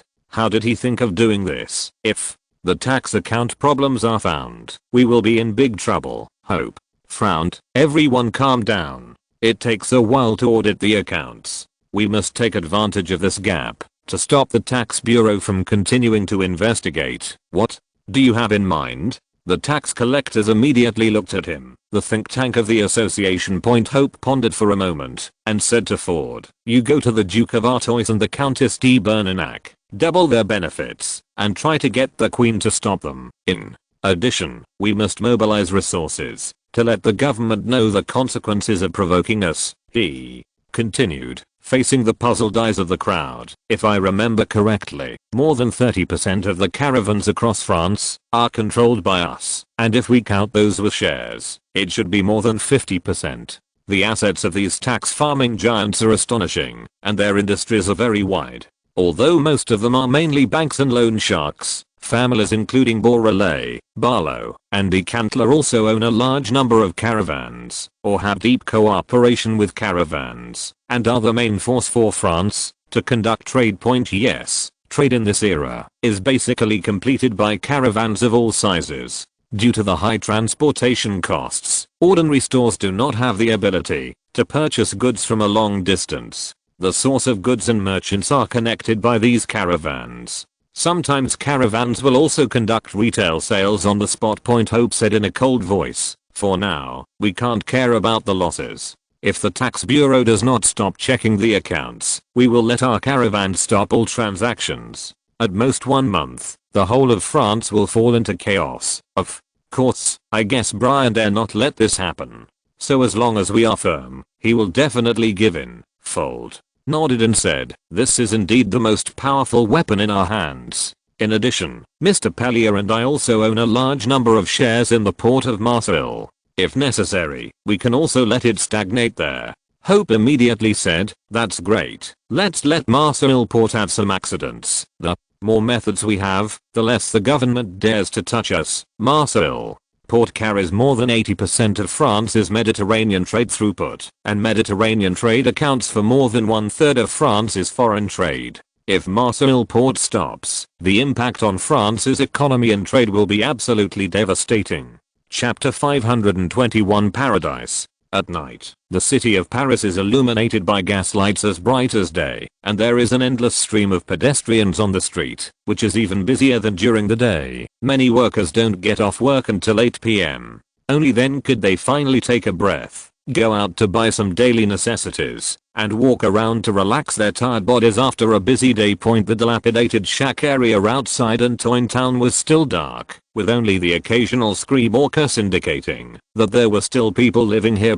However, this is already a relatively decent area in the suburbs of Paris. After all, it is not far from the town of Antoine, which is full of workshops. It is not difficult for people living here to find some jobs in the town. Although the income is not high, it is barely enough. I can fill my stomach. At this time, in a hut made of broken wooden boards, a woman in her 40s, with her head wrapped in a grey white cloth handkerchief and a long grey linen dress that had been patched countless times, was seen. I was scrubbing my clothes vigorously under the dim starlight coming from the window. Her hands were rough and swollen, and there was a layer of dead skin on her lips. She looked like the kind of low-class woman who worked all day long, but only had enough food and clothing. Domi, go hang it up to dry. Remember not to get too close to Frank's clothes, or his wife will take them away again. She picked up a black dress-style jacket from the basin, and handed it to a teenage boy beside her. Then she put her head and swollen fingers into her mouth, letting the temperature of her mouth slightly soothe the severe pain there. She looked at the figure on the bed next to her, hesitated for a moment, pulled out her finger and said, "Paul, have you heard? The government said that you can go to the tax bureau to appeal for unreasonable taxes." The man on the bed wanted to turn over and face her, but he was too tired to move a finger. He only responded vaguely, "Well, I heard Mr. Pierre mention it during the day." The woman got up and walked towards the bed with some excitement. Suddenly she felt something soft stepped on her feet. The dark room immediately screamed squeak, and a mouse swooped out of the window. The woman was so frightened that she staggered, knocking over the wooden bucket and basin for washing, and the cold water immediately poured into her shoes. "Oh, God," she fumbled with her hands to lift the bucket up, and found that there was not much water left in it. She immediately murmured in a crying tone, "It's over. It's all over. Now I'm afraid I won't be able to finish washing these clothes tonight." If she failed to deliver the laundry on time, she would be deducted 5 sous. This meant that 2 children would have no breakfast tomorrow morning, or that she and all the children would have only half the usual bread. The man on the bed heard the noise, struggled to get up, raised his hand to touch the dining table, and after confirming the location, he hurriedly walked over to support his wife, stroked her back and comforted her. "It's okay, honey, we'll go to Tiny immediately. There should be enough time to draw water from the river." He touched the barrel, lifted it up with all his strength, turned to the boy outside the house and shouted loudly, "Domi, take care of your brothers. Your mother and I will be back soon." After a while, 4 little boys ranging from 4 to 10 years old leaned on the creaking doorframe and watched their parents disappear into the night. Mrs.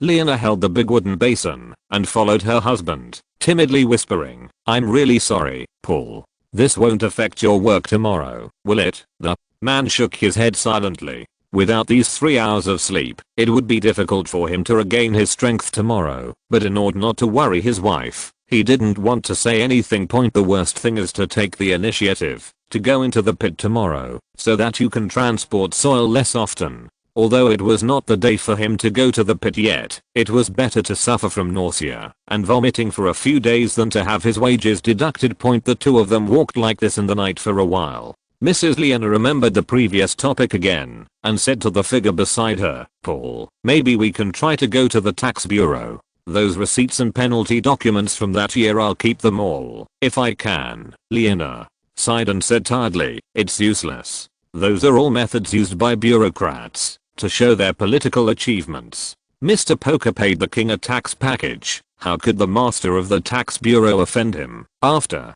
another silence, the woman looked up at the starry sky and said slowly, "The child's father, do you still remember our old Sophie? Sophie is the old horse in his family. Of course, that was 5 years ago. That year, it kept farting, refused to eat, and was so weak that it could hardly stand up. You said you could just sell it to the butcher, but I refused to let you sell it. Later, I held it and fed it for half a month. Oats, I didn't expect it to recover. The next year, with its help, we harvested 270 bushels of wheat.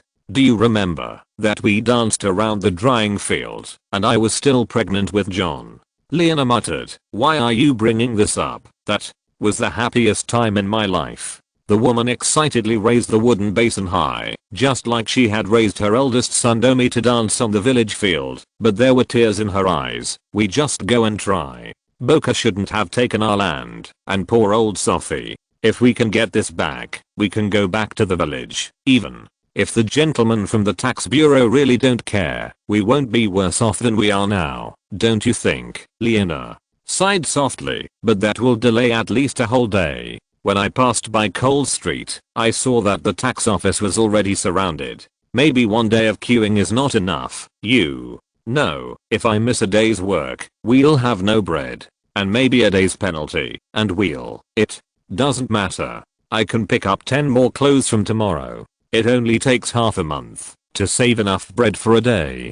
Please, just go and try it." Leona stopped, turned around, took his wife's hand, gently stroked the redness and swelling, and carefully avoided 2 ulcers. "Look at your hands. You need rest, not more clothes." She took over the job of making rattan baskets during the day, and often pricked her fingers on the bamboo strips. After dark, she had to work as a laundry worker, soaking the injured hand in ice water, causing the wound to swell and ulcerate repeatedly. Leona knew that she had lost feeling in the little finger and ring finger of her left hand, and Father Hugo of the diocese said it was best to amputate them, otherwise the entire arm would eventually be broken. But they simply don't have the money to do the surgery. Not to mention the surgery fee.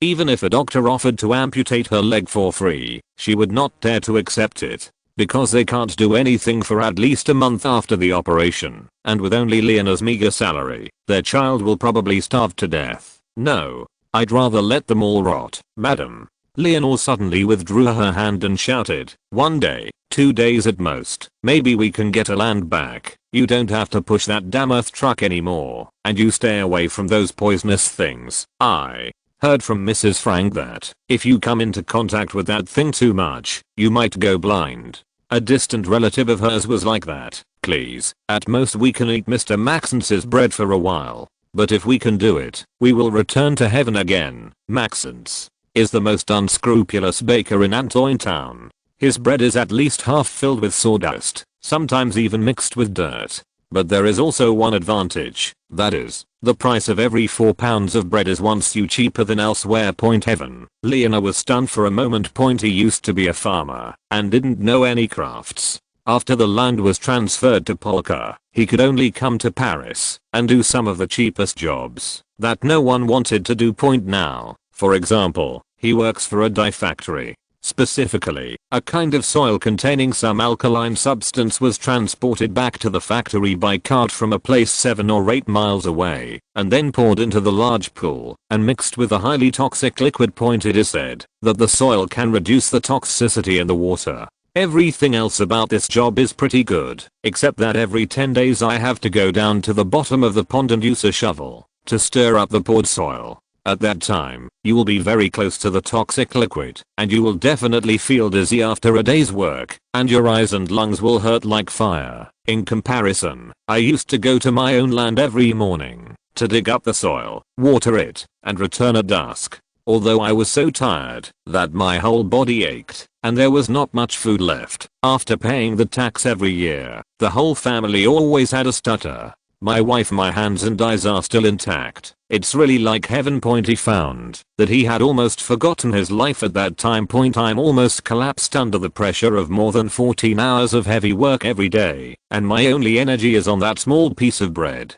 How can I think about anything else? His wife was still telling the story. Domi is 10 years old and can't read yet. Father Hugo said that Mark can already attend church literacy classes, but now they have to clean chimneys every day. If they are illiterate, they will never be able to find higher paying jobs in the future. By the way, I heard from Mr. Forstin from the laundry that the order for the tax bureau to review the tax accounts this time was issued by His Royal Highness the Crown Prince. Maybe those bureaucrats don't dare. Leona's cloudy eyes suddenly flashed with light. He clearly remembered that when he first moved to Paris, gangs were rampant and there were more thieves than mosquitoes in summer. He had to go home with about 10 coworkers every day. Later, it was the Crown Prince who launched a massive police reform. He watched with his own eyes as the majestic police officers shouted in the name of the Crown Prince and drove groups of gang members into dead ends with guns, and then tied them all up. Since then, their living environment has become much safer. The current situation of going out to collect water after 10 o'clock in the evening would have been unthinkable a few years ago. There is also the magic medicine that can cure almost all diseases, the Crown Prince's blessing. You can actually buy it for just a few sous. Other medicines prescribed by doctors in the town cost more than 1 franc. Many of his and his neighbors' children saved their lives because of this medicine, especially if they had a fever. They could be cured quickly after taking a few pills. Leonard then recalled the spectacular scene of His Royal Highness the Dauphin marching through Paris with his triumphant army at the beginning of the year. At that time, His Highness was like a god of war with golden light all over his body. Perhaps those bureaucrats should not dare to ignore the instructions of the god of war. Thinking of this, he instantly made up his mind and nodded to his wife. "My dear, let's try it." Paris calls. Street. Leonard sat on the ground tiredly, his stomach growling constantly. Queuing does not require physical exertion, so he only brought half a pound of bread as his daily ration. Just then, a shout came from the front. "Next one, it's your turn." Someone reminded Leonard. He suddenly became excited, stood up, and walked towards a row of tables in front of the General Taxation Bureau. A young record keeper looked up at him and asked, "What is your name, and what do you want to complain about?" I am Paul Jeshin. Leonard. I think Mr. Poker, the tax collector, said that I owed taxes 5 years ago." Leonard swallowed nervously and plucked up the courage to say, "They fined me money. I want to ask if this is unreasonable." The recorder of the tax bureau took a few documents from his hand and nodded politely. "Can you tell me the specific situation?" Leonard recalled what Mr. Pierre, the factory steward, had helped him sort out, and took a deep breath and said, "The spring that year was a bit cold. You know, that would slow down the growth of wheat." Sure enough, the wheat had just begun to ear in May. As a result, Mr. Poker suddenly sent someone to inform the village that this year's taxes had to be paid in advance to mid-June. In previous years, the harvest would have started in mid-June, but that year the wheat didn't mature until July. The tax collector came to my house 3 times to collect taxes and even beat me, but the wheat hadn't been harvested yet, so I had nothing to give him. So, he said I seriously owed taxes and imposed a fine of twice the tax. Leonard's voice was choked, his lips trembled, and he tried his best to speak. "At that time, in order to increase the spring planting, I borrowed 30 livres from Mr. Pocahontas at a high interest rate. I did the math. Even if I sell all the harvest in the field, I won't be able to pay the tax." After paying him back, he sighed heavily again. "The tax collector tied me to a tree at the entrance of the village for 2 days and 2 nights. My wife was pregnant at the time, but she was so frightened that she had a miscarriage. Oh God, I really had no choice but to mortgage all the land and livestock to Mr. Poker. In the end, I still owed him 15 livres, which was not fully paid off until the year before last." Leonard looked at the recorder with red eyes. "Sir, you know that in the past, taxes were paid at the end of July. If there was no sudden early taxation that year, I would not be fined, and I would be able to pay that money." I asked Mr. Pierre from the factory, and he said that Mr. Poker cannot change the tax collection period at will. The young note-taker frowned and wrote down everything he said. He asked some questions carefully and finally handed him a notice. "You can go back first. As soon as we find out the results, we will send someone to contact you immediately." Oh, thank you, sir." Leonard nodded repeatedly and walked toward Dantoin town against the setting sun. Behind him, there were hundreds of people in similar situations, still queuing up in an extremely long line. 3 days later, a tax official came to Leonard's house with 2 assistants. Second floor of the Tuileries Palace. Goldmead looked like he was asking for credit and said to Joseph, "Your Highness, in addition to preparing the caravan to stop trading, they will also try to interrupt the normal flow of goods in and out of Marseille port." I inquired about Palace privately, and it seems that they are going to spend a sum of money to instruct all the port stewards and workers to go on strike and go home. Joseph's face immediately turned cold. These guys really don't know how to live or die. Chapter 522 Confident. Thank you for your news. Joseph nodded to the British banker. You have bought me at least half a month of preparation time. Goldmid immediately smiled. It is my honor to serve you. He was very grateful for his original decision. By being a gangster in the Tax Farmers Association, he successfully avoided a significant reduction in income due to the French tax reform, and he also established a relationship with the Crown Prince, and he will definitely get a lot of opportunities in France in the future. If it is handled well, it is even possible to control the French finances, just like the Wallenberg family did in Sweden. By then, Goldmid will also become the top surname in Europe. He was just about to take advantage of his merit to ask the Crown Prince for some benefits when he heard Joseph say, "Oh, you should have heard that the tax bureau is checking the accounts of the tax farmers, right?" Goldmid nodded and said, "Yes, Your Highness. All of France has been paying attention to this matter recently." Then, when you go back, return the taxes that were improperly collected before as soon as possible and compensate those who should be compensated.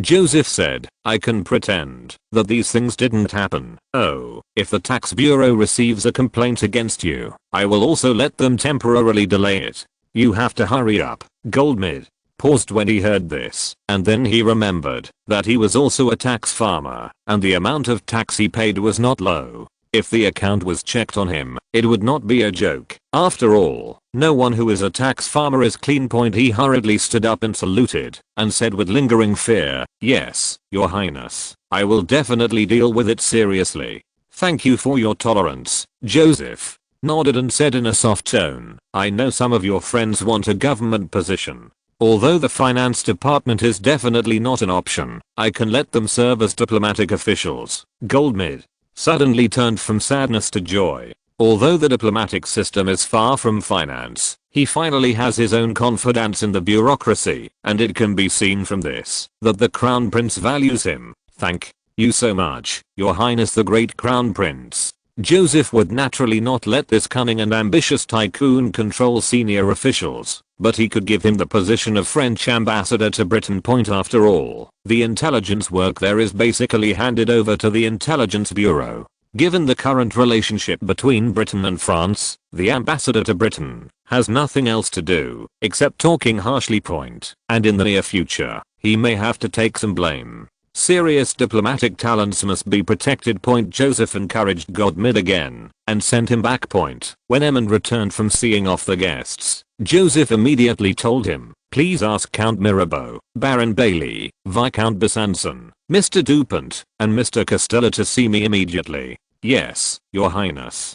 2 hours later, a group of political and business leaders had gathered in Joseph's office. However, Castella, the general manager of Gemini Trading Company, had not returned from Marseille to deal with things so violent. The assistant manager of the company came on his behalf. Mirabeau and others sat down, and Joseph immediately said seriously, "France will face a disaster soon, and I need you to deal with it with me." Several people immediately stood up again, patting their chests and saying in unison, "Please give orders, Your Highness the Crown Prince." Joseph motioned for them to sit down and continued, "I have reliable information that the guys in the Tax Farmers Association are preparing to make some big noises in an attempt to prevent the tax bureau from checking their accounts." Joseph then repeated the situation reported by Goldmid before, and Mirabeau immediately said, "Your Highness, since we already know what those people are planning, we can issue a ban in advance to prevent it." They added, "We can even send liaison officers to larger caravans." The liaison officers he mentioned are actually responsible for supervising the caravans, with the power to seize goods or freeze transactions, and each person will be equipped with several or even dozens of armed attendants. Joseph shook his head. If they really want to block trade, they can find many ways, such as transferring all the funds to other users. Even if there is a ban, it is not illegal for the caravan to have no money to purchase goods. He smiled again immediately. Besides, I also hope that they can implement the plan smoothly. The more the tax farmers make trouble, the more thorough the tax reform can be. Everyone in the room was shocked when they heard this. They immediately stepped forward nervously to dissuade. Your Highness, if you let them disrupt commercial trade, I'm afraid it will have a very serious impact on the country. This is also the reason why tax farmers are always fearless. They are betting that the French government will retreat. Once the trade line stagnates, the products of the factory will be squeezed, and the weaker ones will soon break their capital chain and go bankrupt. The caravan only needs to strike for 2 months to cause the French finances to collapse, and even 1 month will cause irreversible damage to the country. With the current scale of France's fiscal deficit, it dares not fight them head on. At the same time, the bankruptcy of factories will cause a large number of workers to lose their jobs, and the people on the other side cannot buy goods. The country will fall into turmoil in a short time. Joseph nodded. You are right. So, we must try to stabilize domestic trade. Bailey said worriedly. Your Highness, according to my estimation, the tax farmers will always affect at least 1/3 of the caravans in the country. With such a large scale, we simply cannot fill it in a short time. The number of 1/3 may not seem much, but it means that 1/3 of the country's goods will not be traded, which is enough to destroy a country's economy. Joseph looked at the president of the French Chamber of Commerce. Mr. Dauphin, how many caravans are you sure you can mobilize? The latter thought for a while, then looked embarrassed. Your Highness, my own caravan, including the Chamber of Commerce and the tax collectors who have nothing to do with it, is estimated to be only about 20. The tax collector group has extremely strong funds, so it is also very influential in the Chamber of Commerce. Even as the president of the Chamber of Commerce, Dauphin cannot guarantee that people in the Chamber of Commerce will listen to him at critical moments. Joseph turned to Mirabeau and Bailly and signaled. The two said they could find some caravans of trustworthy friends, but the number would not be too many. Joseph nodded again and said loudly, then we will form the French trade alliance with these caravans, and twin trading companies as the core. The trade alliance will come forward to take over all transactions with caravan vacancies within half a month. Dauphin and Bailly immediately shook their heads. Your Highness, with all due respect, with this number of caravans, half a month is not enough to expand to the scale you need. Yes, Your Highness, if you have half a year, maybe you can give it a try. Although Gemini Trading Company is strong, the scale of its permanent caravan is not large. After all, the company's main business is trading in the Mediterranean and quietly transporting some things from the Pacific, including the caravan that can be mobilized by the few people in the room. The total size is only about 1/10 of the national caravan. Chapter 523 Money Power activated. With such a scale, it is indeed a fantasy to fill 1/3 of the trade gap in France. Joseph looked confident, looked around and said, what if I inject 20 million francs into the trade alliance? The room suddenly became quiet. Even though these political and business leaders have seen the world and even have a lot of money themselves, the figure of 20 million francs still makes their heads buzz. What does this mean? $500,000 francs is enough to build a large caravan, the kind that can affect the trade volume of a big city. Last year, the total profit of all caravans in France was estimated to be about 50 to 60 million francs. The prince put in all the profits of the caravans across the country for half a year. Immediately, several people swallowed their saliva together, and excitement began to jump in their eyes. Generally speaking, with sufficient funds, it takes 2 months to prepare for the establishment of a large caravan, and then slowly get familiar with the market and start normal operations. But now the funds are more than sufficient. It is simply a luxury. It is a serious overflow. If each caravan invests more than 100,000 francs to recruit people, the framework can be set up almost overnight. As long as the wages are high enough, the employees of other caravans will come to work overnight. Even directly acquiring other caravans is fine. Many caravans are willing to sell themselves at a 20% premium. Then allocate a few thousand francs to play GG in the city where they are located, hire people to spread word of mouth, and there are royal family and government endorsements behind them. Those factories suffering from the backlog of goods will definitely choose the caravans of the trade alliance without hesitation. In this way, after 20 million francs are spent, the scale of the existing trade alliance can be doubled in a week at most, and the market will be quickly occupied. Dauphin nodded subconsciously. If so much money is invested, it is not a problem to quickly restore the trade route. As a cabinet minister, Mirabeau is relatively clear about the country's financial situation. He said with a worried look, "Your Highness, if so much money is mobilized, the finances may not be able to bear the pressure." Just kidding. After the tax reform, the government operating funds for next year have not been collected yet. If another 20 million is taken out, the government may have to close down next year. Joseph said calmly, "Don't worry about the money, I will take care of it. Please ask Mr. Bay to build the trade alliance as quickly as possible, and others to contact their respective caravans to sign the agreement to join." He didn't even ask the caravan whether they were willing to join the trade alliance. With an astronomical investment of 20 million, anyone who refused would be out of their mind. As for the issue of funds, he planned to borrow 20 million from the Royal Insurance Company first. The insurance company is now selling well, has ample liquidity, and is looking for places to invest. As for how to repay this huge sum of money in the future, of course, the tax farmers will pay it back. After making such a big deal, they still want to get away with it. Originally, each family would buy 10 million francs of national debt, but these greedy guys insisted on being stubborn, so now it's changed to a 10 million fine. By the way, they can use their money to integrate the domestic trade system, improve the management level of the caravan, and speak with one voice in foreign trade, thereby greatly enhancing trade competitiveness. Mirabeau and others didn't expect the crown prince to spend 20 million francs so casually. They wanted to persuade His Highness to be more cautious, but they saw that Joseph had turned to the Viscount of Besançon, the director of the police bureau. "Please leave for Marseille immediately and personally monitor the order of the port. If anyone incites a strike without reason, he will be arrested immediately. We must ensure that the port of Marseille can operate normally." The head of the police department immediately stood at attention and said loudly, "Yes, Your Highness." Then, there was some hesitation in his eyes. "Your Highness, if those people make a big fuss, you are allowed to shoot at any time," Joseph said without hesitation, "but try not to hurt ordinary porters and crew members." "Yes, Your Highness." Besançon suddenly seemed confident. Joseph looked at the assistant manager of the twin companies again. "Mr.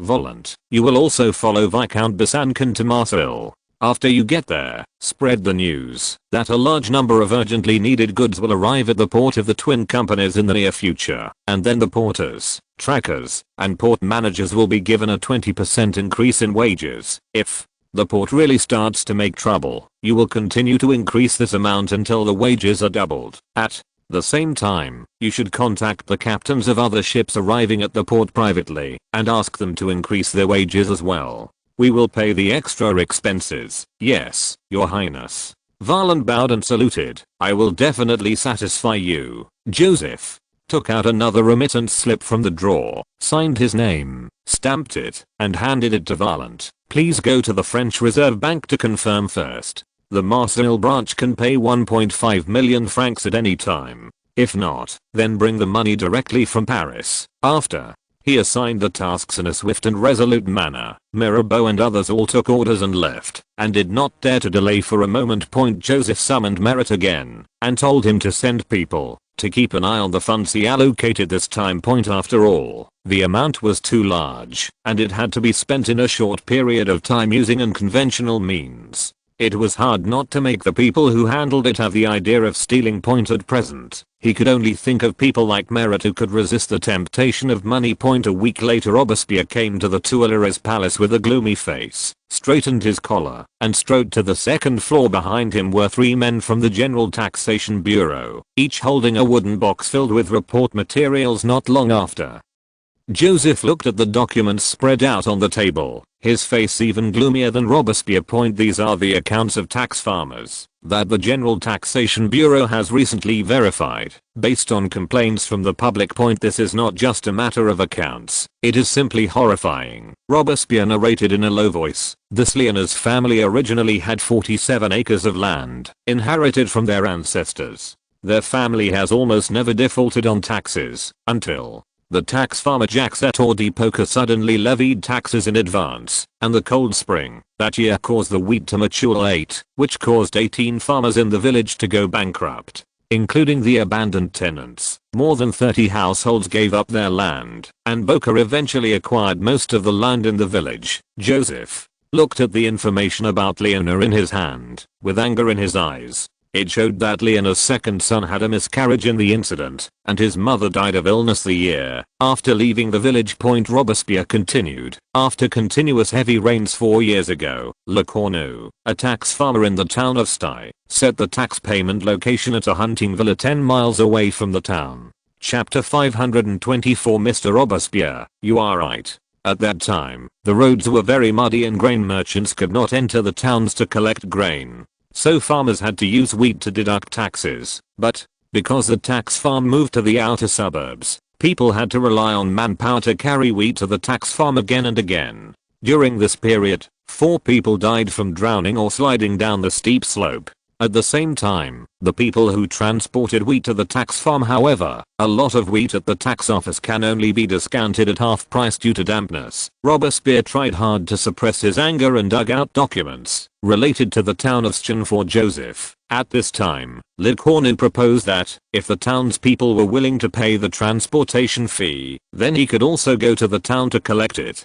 Tax. The farmers had no choice but to agree. The so-called transportation fee is almost 70% of the price of grain. Since then, Le Cornu has fixed the transportation fee in the tax, and has to collect it every year. I roughly calculated that in the past 4 years, he collected a total of 120,000 francs from the town of Stye. Shipping charges, according to the townspeople who came to complain, nearly half of the women in the town now have to go to nearby big cities such as Angers to stand on the streets to avoid bankruptcy at home. Joseph's chest rose and fell violently. He had been completely refreshed by this group of tax collectors today. During this morning, Robespierre had told him too much about the shameless methods of this group of people. For example, they would issue problematic tax payment certificates to illiterate farmers, and then visit them to accuse them of tax evasion, and seize their property. Even if the latter goes to court, it will not help. They will use special measuring tools to measure farmers' land to overcalculate the tax amount, and even include public land in the scope of tax payment.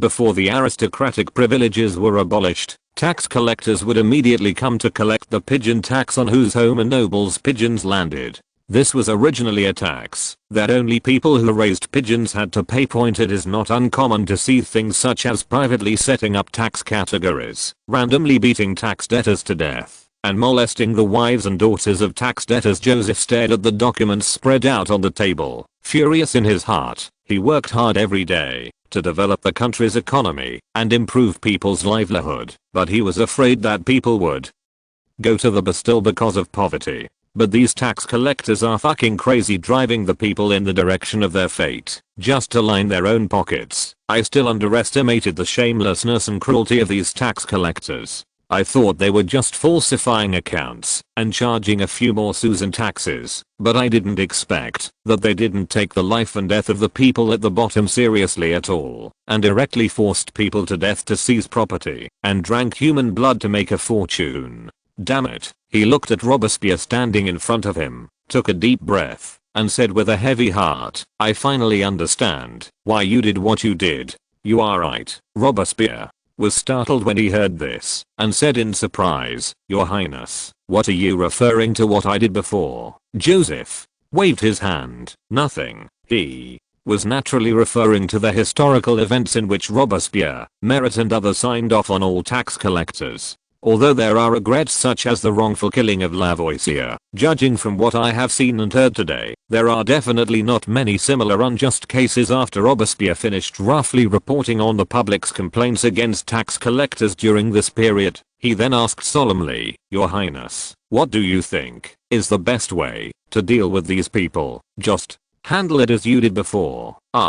Me before. Joseph punched the table and said in a deep voice, "The tax bureau is equipped with guns. Bring your people with you. If it's not enough, you can go to the police station. Those guys will be arrested and sentenced. If they should be arrested, just sentence them and hang them on the street lamp if they deserve to be hanged." Robespierre did not expect His Royal Highness the Crown Prince to be so decisive. Blood suddenly rushed to his head. He stood upright and loudly responded, "Yes, Your Highness. I will make them pay the price they deserve." Outskirts of Reims in the brick red villa next to the beautiful apple orchard in Montagne, the tax collector Poker swallowed the juicy pan-fried beef, nodded with satisfaction, and said to his wife beside him, "And our skills are getting better and better. The more exquisite it is." He picked up the bread again, dipped some pigeon soup into his mouth, and then looked at his son sitting opposite. "Aubin, I think it is better not to sell the land. I have worked hard for more than 10 years to save it. Recently, many people have gone to North Africa to open up wasteland, which has kept land prices from rising. I heard that the agricultural services consulting company run by the government is very good. As long as we spend a little money, they can help us increase the yield of the fields by 20 to 30%. In this case, it would be good to continue to hire people to farm, and the hired people can also pay taxes." His son, who was about 20 years old, looked at the food on the plate absent-mindedly, suddenly raised his head and said, "Father, this tax bureau audit seems to be quite a big deal. I heard that there are already many people in Paris." The tax collector was arrested. Poker snorted coldly and said disdainfully, "What are you afraid of? Those who are arrested must be guys with no background, and we are taking care of business for Viscount Bourlor. Besides, the gentleman of the General Association will not do nothing." He lowered his voice and said, "I heard the news that the national trade will be shaken this time, and there is also a situation in Marseille. Don't worry, this storm will pass soon. The government is no match for the gentleman of the General Assembly." His son Aubin said nervously, "But father, safety comes first. I think we should sell the land and take the money to England. I heard that there are many opportunities to make money in England now." Poker shook his head immediately. "You are still young, you don't understand. We must follow Viscount Bourlor to make a lot of money." Although he also paid more than 300,000 francs in taxes, he mainly helped Bourlor to manage the tax farming business. He has more than 40 tax collectors. He is responsible for all the taxes in the villages and towns around Reims. Although most of the taxes have to be handed over to Bourlor, he can get 5% of the profits, and he can use some small tricks in the tax collection process to make more money for himself. As Poker was talking, the butler ran in a panic, anxiously saying, "Master, there are many people from the tax bureau, and it seems there are also police." Aubin immediately stood up nervously. "What are they going to do?" Poker frowned slightly, comforted his son, and then ordered the butler, "Go and call all the tax collectors in the town." "Yes, master." Poker wiped his mouth with a napkin, got up and walked towards the door. Not long after, he saw 7 tax collectors in uniforms and carrying flintlock rifles outside the villa. There were also 2 policemen next to them, who he knew were security inspectors of the Reims Police Department. He pretended to be enthusiastic and said, "Good afternoon. May God be with you. May I ask if you have any questions?" Chapter 525 Rivers of Blood. The leading tax officer took a few steps forward, his face expressionless, and said, "You are Jacques Eteraldi Poker of Touraine, right?" Touraine is Poker's hometown. He immediately nodded and said, "I'm Poker, then." The tax officer took out a copper badge and showed it to him. "I'm Pierre Gaspard Chaumet, the inspector of the Reims Tax Bureau. Now you are suspected of illegal taxation, intentional injury, fraud.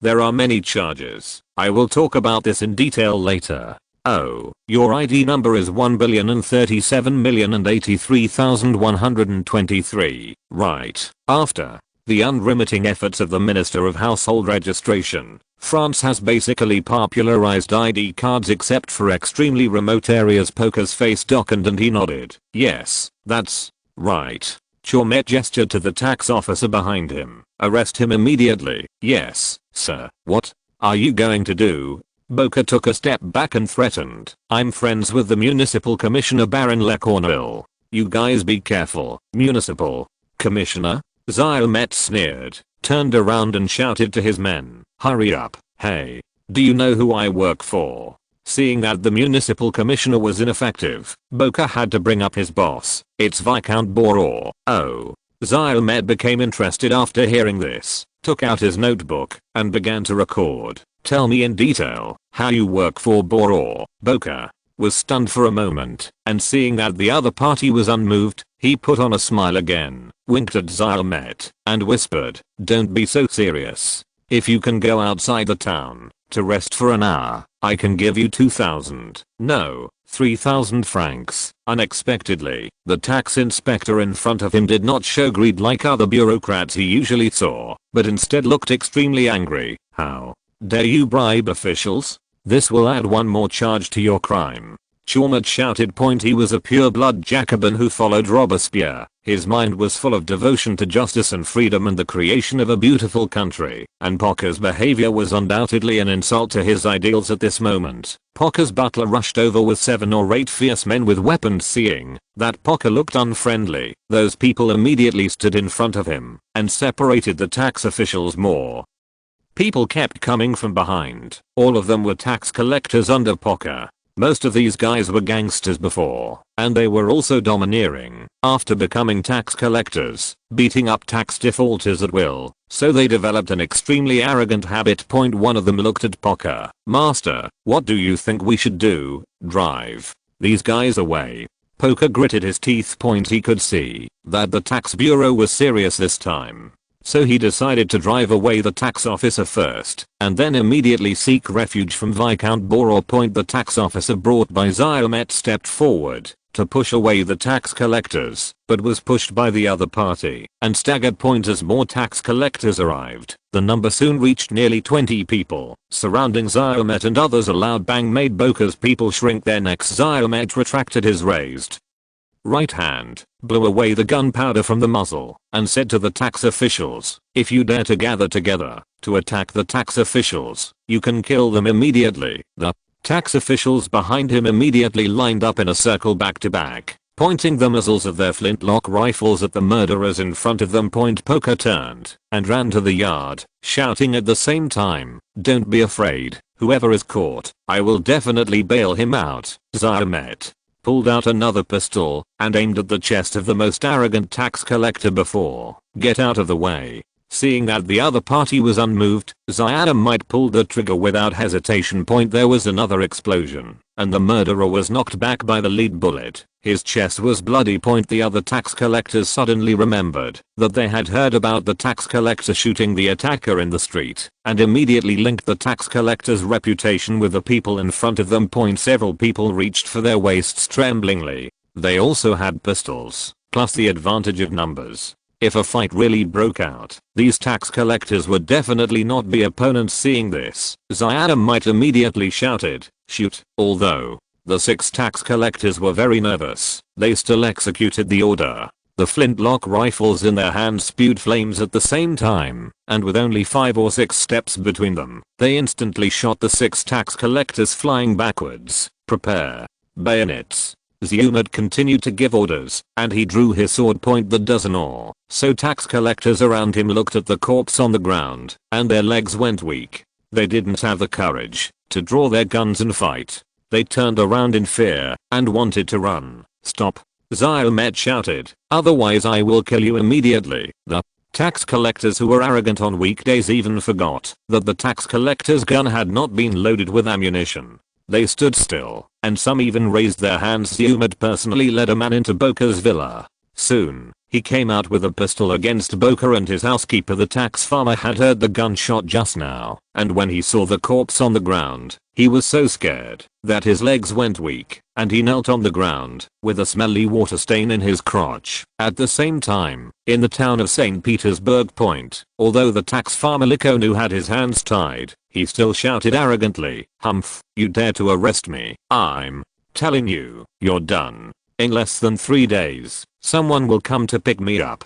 When that happens, I'll make you regret it." The tax officer at the side recalled the things that this guy had done in the file, raised his hand, and hit him on the mouth with the butt of a gun, and the shouting stopped immediately. A fierce battle broke out in Ryan Point after the tax farmer Oberon's men exchanged fire with the tax officer. They started a hand-to-hand fight. In the end, after 4 casualties, the tax officer finally killed or arrested all the thugs with the help of the people. In short, no matter where the tax bureau's attitude is, uncompromising, tough and tenacious, not letting anyone go. In the following 3 days, all tax bureaus across France went out and arrested nearly 1,000 tax farmers or their minions. These are only the tax farmers who have been found to have problems. People who complained in front of tax bureaus in various places are still queuing up. It can be expected that more tax farmers will be arrested in the future. The second floor of the Tuileries Palace.